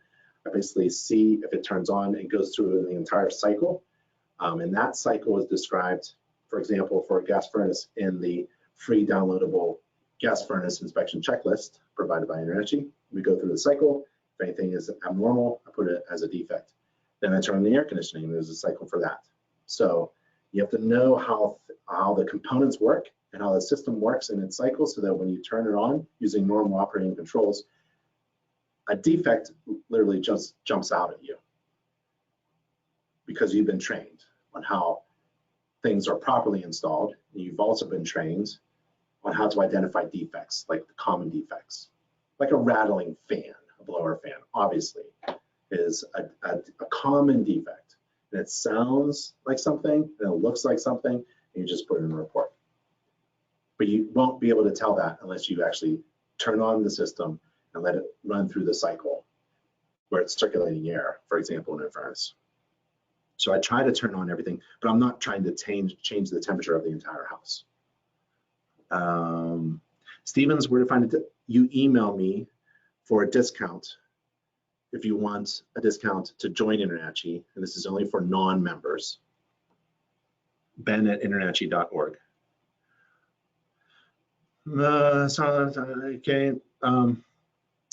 There's a lot of questions. I'm going to try to keep going with the webinar. Another report ancillary in the same report. new installation on a furnace. Is it okay at HVAC to use rolled flashing materials to retrofit? Yeah, retrofitting a heating system, sometimes, you got to put a square peg, a square in a circular peg hole, you know what I'm trying to say? So there's a lot of customizing with the ductwork. But one of the things that I look for is unsealed gaps or unsealed connections in the furnace ductwork, because that's a energy deficiency, even on an existing home. The ductwork should be, masticed, painted with that gray mastic sealant, and then insulated. So it's up to you how far. And we have training materials about how to comment upon home energy efficiency. Okay, I think I'm going to keep going with the heating system. Healthy home inspection would be great. Juggernaut inspection services in the near future. Yeah, so we have a full, comprehensive, nationally accredited healthy home inspection certification program where you get trained and certified, and including checklists on what a healthy home looks like and what a unhealthy home looks like as well. According to the standards of practice in the plumbing system, main water shutoff valve. So this isn't a public system. This is components of a private well system, and I see that with the tank. There's an air bladder tank giving pressure. There's a shutoff valve. There's a pressure regulator, a check. There's a particulate filter, and there's some controls for the well pump, and there's the change in type of pipe with a water valve, and there's the well head outside, and I couldn't open up the cap because the bolt was rusted. Sometimes inside the cap, the well driller will date the cap, date the drill, and the depth, and the gallons per, as in flow. So it flows in through the regulator and the components, and there's a water shutoff valve, the pressure regulator tank giving pressure. The tank looks good, looks new. There's a control switch, there's a submersible pump, electrical components, there's a water filter, it's not leaking. You can become an InterNACHI certified water quality tester through our certification program. You go to nachi.org/certification, and on that page we have over 45 types of inspector certifications, and they're all free and online to InterNACHI members. So if you want to do ancillary inspections, which is where the profit is, you can add, just doing a home inspection is one thing, but doing a home inspection with ancillary services attached to it in a nice package, people love bundles of services. For example, you can do a water quality training and certification program online. I think it's about a 10-hour course. According to home inspection standards of practice, the inspector shall inspect the main fuel supply shutoff valve. And at this house, we have a buried fuel tank, propane tank, and there it is there. We saw this before. There's the shutoff valve right there, pressure regulator. The water heating equipment, including the energy source, venting connections, temperature, pressure relief valves, bracing. There's a hot water tank there, gas supplied. There's the controls. It's 40 gallons. Cold water going out, shutoff valve, fuel gas shutoff valve, TPR extended to the floor from the hot water tank. Every TPR has a discharge pipe. There's the vent gas connection. And the bottom of the tank looks okay. Did you know there's 14 requirements for discharge pipe on a TPR valve? There's 14 things you could check. Do you know them all? One of them is the discharge pipe can't slope up. It has to always be sloping down. Has to discharge in a conspicuous place in the same room as the hot water tank. If you see a discharge pipe going through a wall, that's a major defect. If you see a discharge pipe going up, that's a major defect. So what we do is we refer to the code to help us perform good home inspections. We're not code inspectors. We can't enforce the code. We can't force anybody to do anything. We just report upon the things that we observe. Well, what do you want to observe on? Well, there's 14 things that describe a properly installed TPR discharge pipe. How are you going to remember all that? I can't remember that. I can't remember what I ate yesterday. So you include the checklist, the 14 things, in your mobile software. So you look really smart and you know what you're doing, reduce liability, and be efficient with your time. Sounds pretty cool. Check the interior water supply, including all the fixtures, faucets, by running the water, and all the toilets by flushing them, and all the sinks, tubs, and showers for drainage.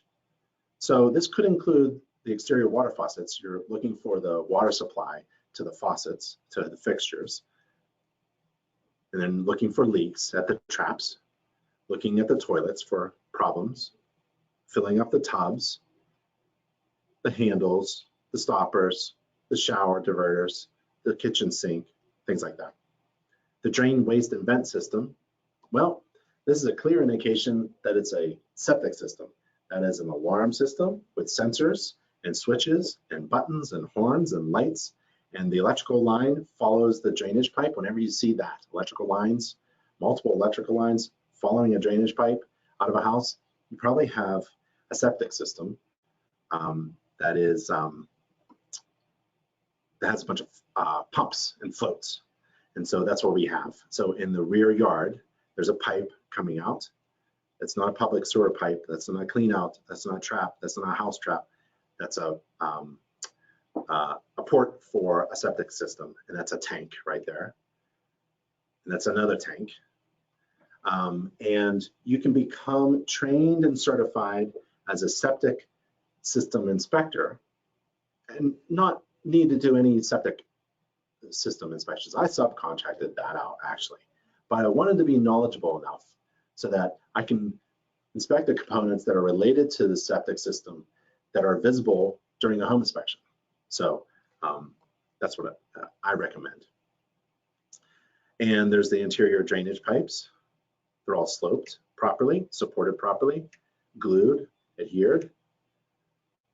Can't see everything, but you're looking for connections, loose connections, watermarks, cracked pipes, things like that. I love cast iron. I love trying to put my screwdriver through cast iron.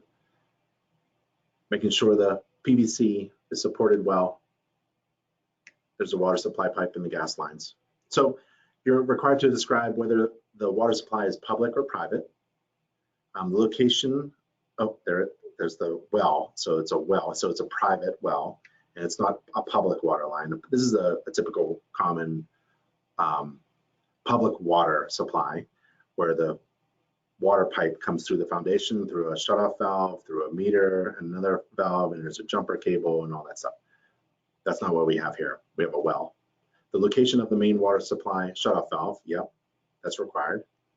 I described the location of the main fuel supply shutoff valve, yep, that's outside. And next to each appliance. The location of any observed fuel storage system, well, it's underground, but I can see where it is. And the capacity of the water heating equipment, that's the hot water tank, and it's 40 gallons. Report as in need of correction deficiency in the water supply by viewing the functional flow in 2 fixtures operated simultaneously. That's basically in the bathroom. So what I do is I flush the toilet. That means the tank is filling up. I run hot and cold water at the sink, and then I turn on the shower. And it should be functional flow. And that's subjective. It's in my opinion. Report upon deficiencies in the installation of hot and cold water faucets. That's basically hot is on the left, cold is on the right if it's switched, right? Active plumbing leaks that were observed during the inspection. We didn't have any during this inspection. Toilets that were damaged, had loose connections to the floor, were leaking, or had tank components that didn't operate. We're all pretty good with the toilets. And you can group the bathrooms together in your inspection report to make it easier for your client to read.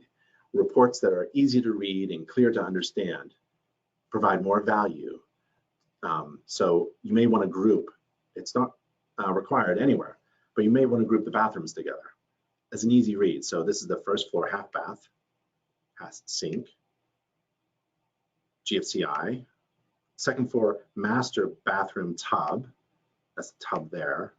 That's the shower. There's no access to the shower through a panel. No leaks there. That's the tub, hot and cold. No leaks at the valves or the P-trap. And the tile is covered by carpeting. There's a vent and a light. Second floor, full bath. That's the hallway bathroom, toilet flushed. It's stable on the floor, tub and shower work. There's no access to the shower and panel is not there. That's okay. Second floor, full bath sink is fine, the drainage pipes and the valve. Second floor, full bath GFCI. The receptacle is not GFCI protected. So actually do one of these things. That means this doesn't work.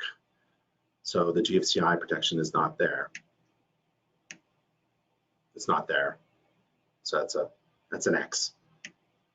So that needs to be fixed. NACHI.org/SOP is where the standards of practice is, and we're in the electrical section. And this is the fun part. There's a lot to inspect.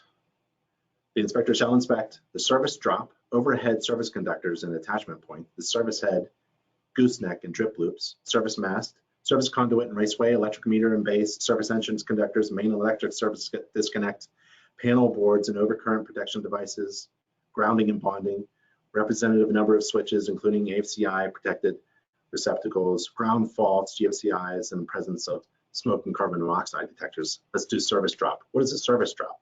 Well, electrical service terminology related to the service components is available in our free online course, How to Perform Residential Electrical Inspections. So let's take a look at that, because it's kind of handy to get your terminology right. So taking a look at this picture, the service entrance cable, the SEC, that's the blue arrow, and that's a line of service conductors. Here, the three arrows are pointing to the three service conductors. It's located between the terminals of the service equipment. That's the main disconnect. Could be a main disconnect on the outside, just a disconnect all by itself, or at the main panel. And a point usually outside the building, clear of building walls, where they're joined by a tap or a splice. That's the orange arrows.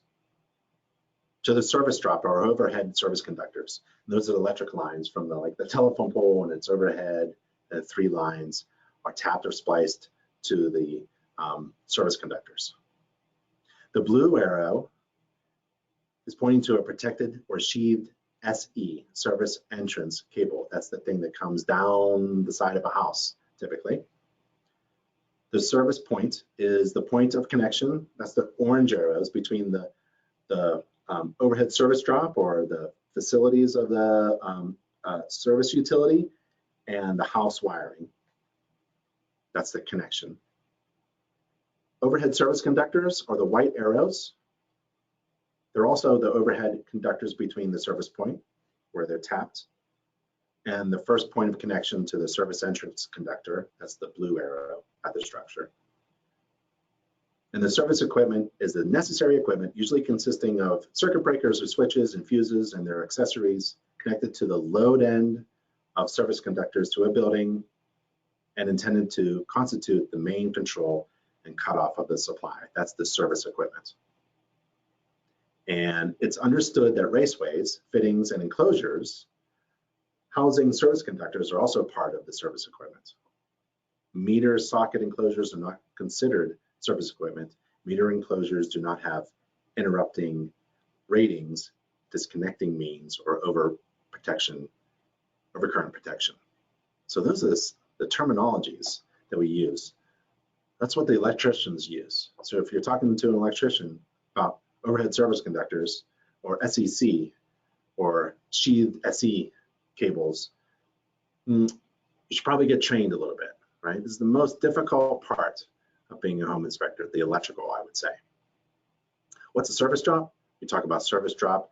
What is grounding and bonding? We can talk about grounding and bonding, and then our electrical course goes over rods and water pipes and jumpers and connections and OOFR grounds. So if you're weak on electrical, go to our free online How to Perform Electrical Inspections course. That'll really help, especially the terminology. So we're supposed to inspect the service drop. And the service drop are the red arrows. That's the lines overhead dropping from the telephone pole, right? And coming to the house, right? Going through the splice, the connection, the tap to the service entrance conductors that go to the main disconnect. And the service drop here are the red arrows. And it should be 10 feet above sidewalks and final grade from the bottom of the drip loop, and 12 feet above yards and driveways, and 18 feet above the street. We don't have a service drop. We have an underground service coming up from the ground, from the street, coming up from the ground or telephone pole, coming up from the ground into a conduit, right? So we shall inspect the overhead service conductors and attachment point. Again, we don't have overhead, but in this inspection picture, the overhead conductors are the white and red arrows. They're the overhead conductors. And the attachment point are the orange arrows, and they're connected at that tap or splice. And that point of attachment for the service drop should be below the weatherhead if installed. But we don't have that. We have an underground service. We're also supposed to inspect the service head, gooseneck, and drip loops. We don't have that at this house, but in this inspection picture, just for training purposes, there's no service cap or weatherhead component in this inspection picture, and the overhead service entrance conductors must have a service weatherhead or cap or an improved gooseneck. But we don't have that again. We have underground. A service mast, service conduit, and raceway. Well, there's no service mast or raceway, which is a pipe or conduit in this inspection picture, but there is that SEC, that service entrance cable, and that's here. That's the service entrance cable. That's the mast, that's the drip loop, that's connection, that's overhead service conductors. But we have an underground service through a conduit. There's a service entrance conductor from the meter to the main disconnect at the panel. And we're supposed to inspect the electric meter and base, and we do. I like to grab it, see if it comes off the house. Main service disconnect, it's right there. 2 fingers for me means 200 amps. The main service disconnect must be clearly marked. The main disconnect must be either inside or outside the house, as close to the service conductor where they may enter the house, where it enters the house. It can't be in a bathroom. No more than 6 breakers can be used to disconnect the service conductors. We are required to inspect the panel boards and overcurrent protection devices. That's a long phrase for circuit breakers. So there it is there. There's the main panel in this house. There's the main disconnect, and it's labeled 200 amps. The service grounding and bonding, difficult concepts, but we have the training for you to figure it all out. So we have a grounding electrode conductor, which is that copper wire that has some patina on it. The grounding electrode is the buried rod. And bonding.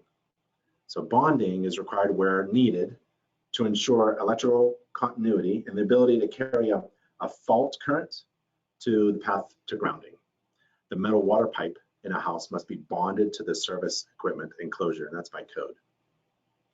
And electric bonding and grounding training for home inspectors is available in InterNACHI's free online How to Perform Electrical Inspections course. And we already took a look at that. Talk about what is grounding, here's grounding electrodes, and the next section is bonding and the bonding components, what that would include, okay?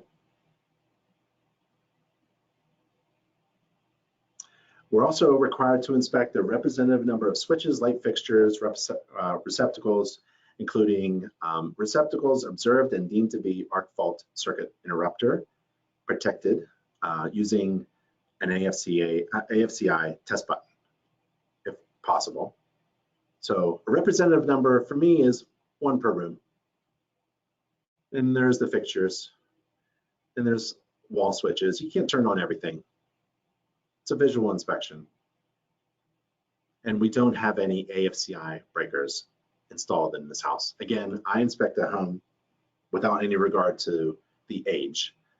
And a lot of people will say, well, this is grandfathered in. It was built to code back then. And home inspectors usually inspect existing homes that were built to code back then. But a home that was built, let's say 10 years ago, 15 years ago, have defects, major defects, simply because they were built 15 years ago and code has changed. For example, all counter receptacles in the kitchen counter receptacles have to be GFCI protected. A while back, it was only the receptacles near the sink, within 6 feet of the sink. Now it's everything. A while back, there were no AFCI, there was no AFCI protection at all. And now it's required in just about every room there is in the home. So I like to inspect a home without any regard to the house age. Not without any regard, but I'm not going to focus on anything that is related to grandfathering, or if someone says, well, it was built to code back then. All homes with defects were built to code. For example, the space between the spindles can't be large enough for a 4-inch sphere to pass through. Many homes I inspect were built to code, right? And they were grandfathered or something, but the space between the spindles is more than 4 inches, it's 6 inches. That means the home that I'm inspecting right now is unsafe for children because they can fall through the railing because the space between the spindles is big enough for a child's head to fall through. So that's, for me, a hazard, a major defect, and I'm going to call that out without any regard to when the house was built, because I know the house was built to code. I know the house was built to code back then, but I don't care. I'm trying to protect my kids that are going to move in here. So I'm going to inspect the house according to modern building practices, modern standards. If a house is supposed to have smoke detectors all over the place, I'm going to put it in my report. Carbon monoxide detectors, I'll put it in my report. GFCI, space between the spindles, AFCIs, I'll put it in my report. Okay? So something to consider. Let's see, where are we? There we go.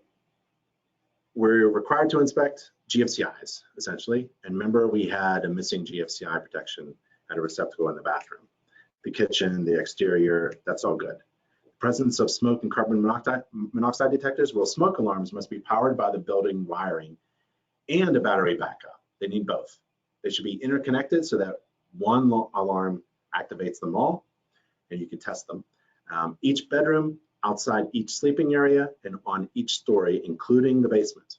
Carbon monoxide detectors are required for houses that have fuel-fired appliances or an attached garage with an opening to the house. Outside of each bedroom, inside of each bedroom with a fuel-burning appliance, and they're interconnected, just like the smoke detectors. You're supposed to describe the main service disconnect's amperage rating, if labeled, and the type of wiring observed. I have 200 amps and normal type NMP.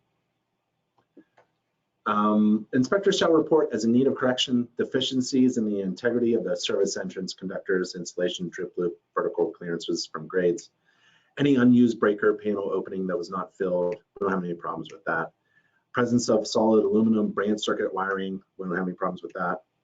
It's all copper. Any tested receptacle that had a problem, we don't have any problems with that. Absence of smoke or carbon monoxide detectors, we don't have any problems with that.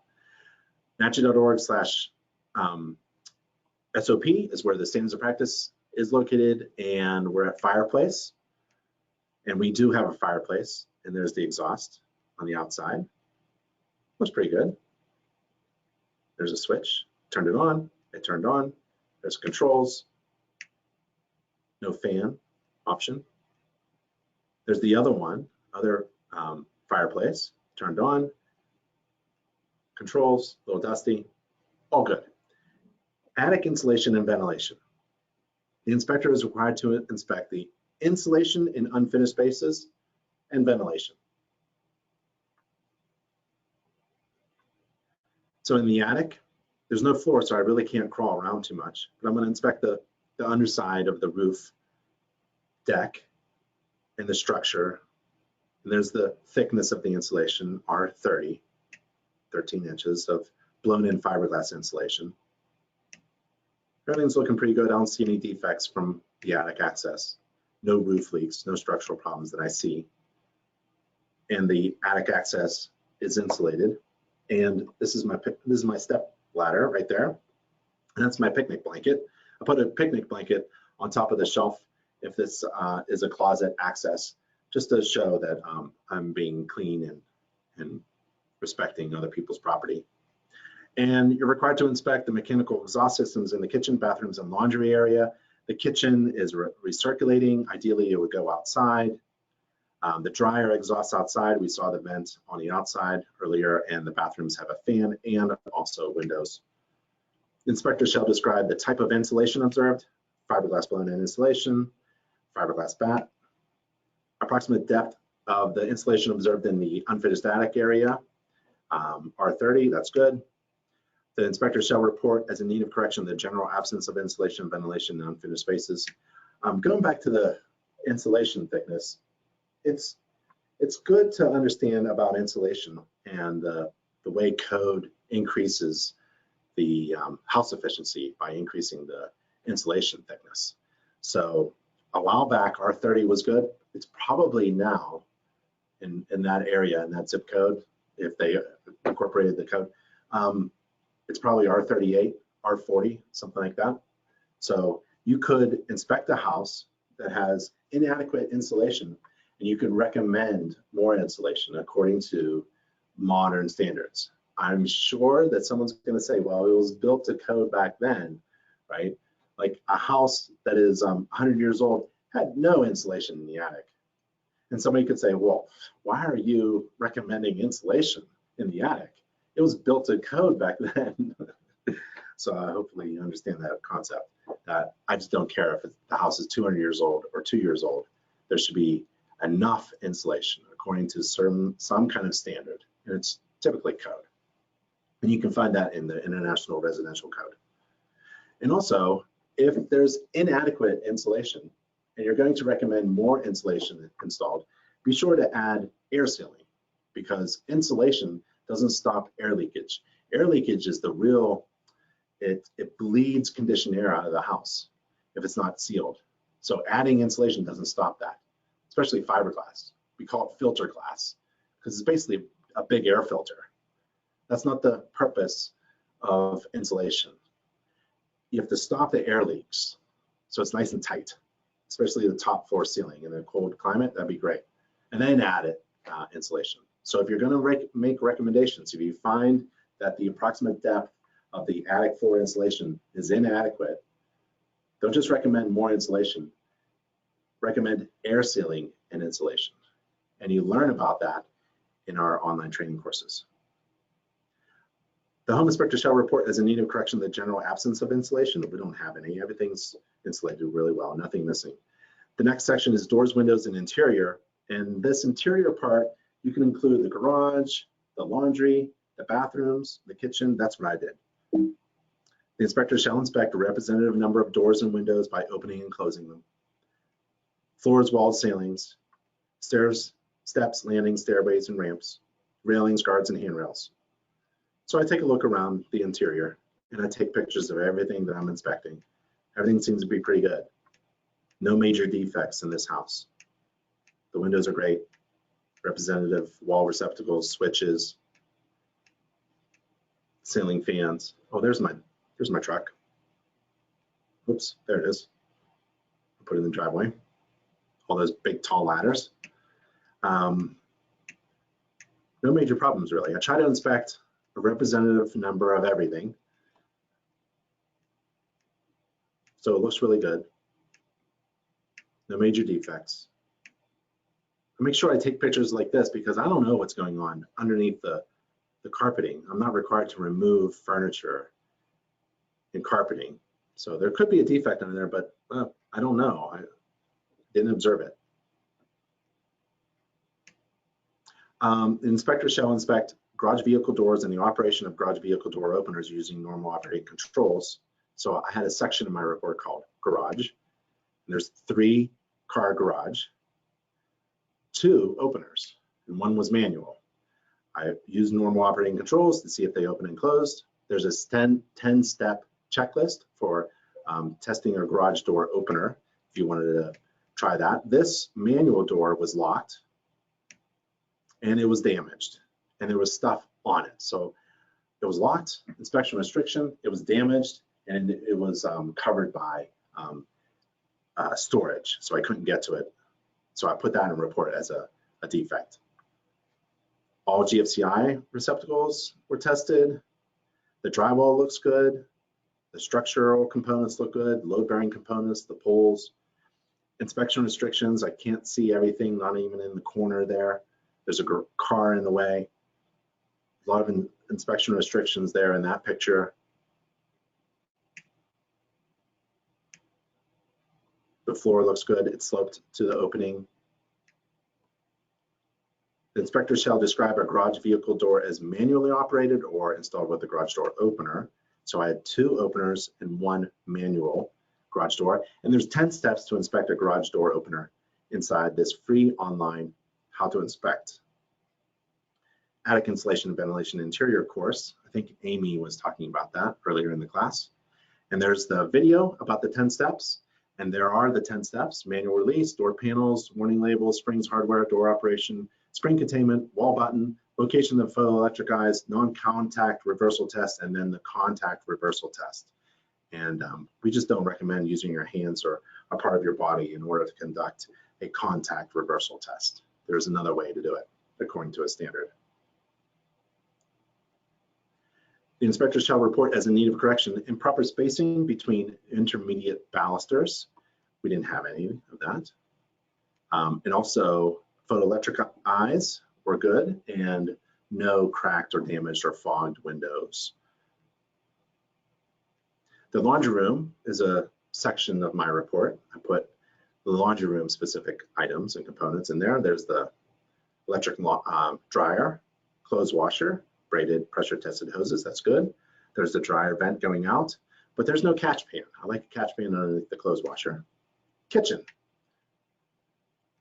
Run hot and cold water at the sink. Dishwasher sprayer, dish sprayer, the garbage disposal, the drainage pipes, the valves, all looks good. GFCI protection, all kitchen counter receptacles, testing them. Turn on the dishwasher, short cycle while I'm there, wrapping things up. Turn on the range, the oven, microwave, fan. We have a little microwave detector tester. You can use that. It's like the shock and awe of using that. Everyone, oh, what are you doing? Well, I'm testing to see if there's microwaves inside the microwave. But you can heat up a wet rag, a cup of water, something like that. And that is our home inspection. And on NACHI TV, the value of NACHI TV is that it's free and open to everybody.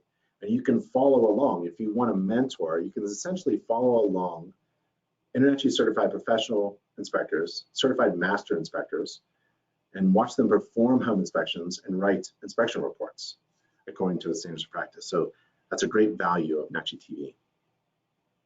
InterNACHI Home Inspection Standards of Practice is available at nachi.org/SOP.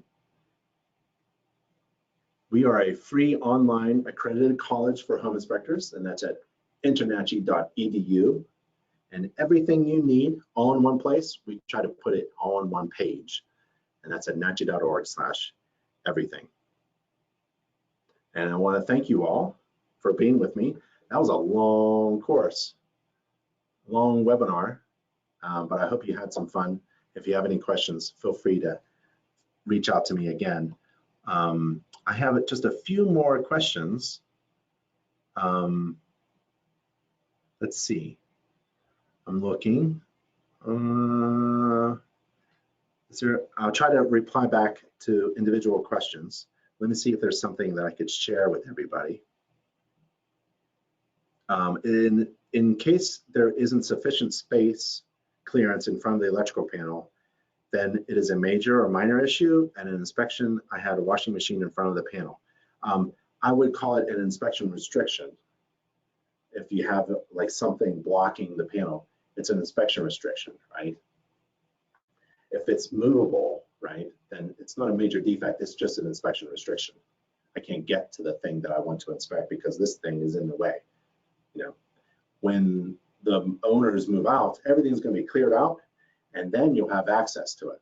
So this is a great opportunity for you to sell a walkthrough inspection after the house is emptied, and just before your client, during a real estate transaction, just before your client signs on the line to buy the home, your client has an opportunity to walk through the home one last time.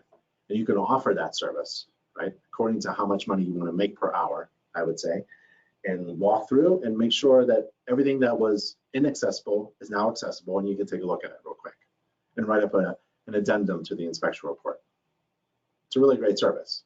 The other idea also I've been promoting is when you're initially scheduling a home inspection, schedule next year's annual home maintenance checkup. So for every client that you perform a home inspection for, you should come back in a year and make sure everything is still in good shape. Because the first thing you do in any home maintenance plan is to perform a visual inspection. You take a look around and see if everything's okay. And most people just don't have the time or the knowledge or skill to do that. So when you're initially scheduling your home inspection service, schedule next year's annual home maintenance checkup at a discounted rate. That's really smart because now you're scheduling a home inspection and you're also scheduling next year's inspection. So you're filling up your calendar for next year. Wow, it's a pretty good idea. Is there a way to test pool bonding? Yep. So we have a free online course about how to inspect pools and spas, and there's a section of electrical in there as well. Any practical tips for testing AFCIs? I just use the button. However, we do have Inspector Coach, inspectorcoach.com. Click the store tab at the top, and she has one of these available. It's GFCI and AFCI tester. It's pretty good. And there's, I like it. There's also the common GFCI tester. Every home inspector needs this, and a flashlight, and a screwdriver. And then you can make a ton of money with those three tools. Generally, GFCI in the kitchen, restaurant, right down. So all receptacles in the kitchen need to be GFCI protected. And there's typically two GFCI testers. Sometimes it's in the electrical panel, but yeah, they all have to be downstream of a GFCI device. Rianne asks, are we as home inspectors allowed to write protocols on how to remediate mold, or does that depend on what state you are in? I'm in Alabama. I'm not too sure about the state specific. I don't know if Alabama regulates mold inspectors. If they do, then they have the standards of practice by which you follow, and including the mitigation or remediation protocols.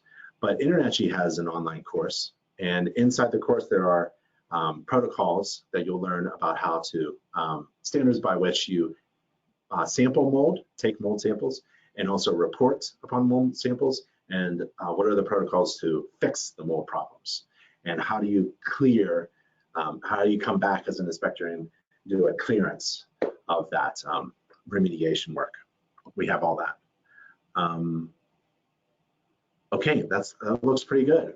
I think we're done with the class. So thank you everybody for being with me and taking the class on how to perform a detailed home inspection according to the standards of practice. And that's on NACHI TV, NACHI.tv, live, interactive, online webinars for home inspectors, free and open to everyone. NACHI TV, NACHI.tv. So I'm Ben Grimico from InterNACHI. I'll check you out later. Thanks for attending the class, and hope to see you on the next one. Bye, everybody.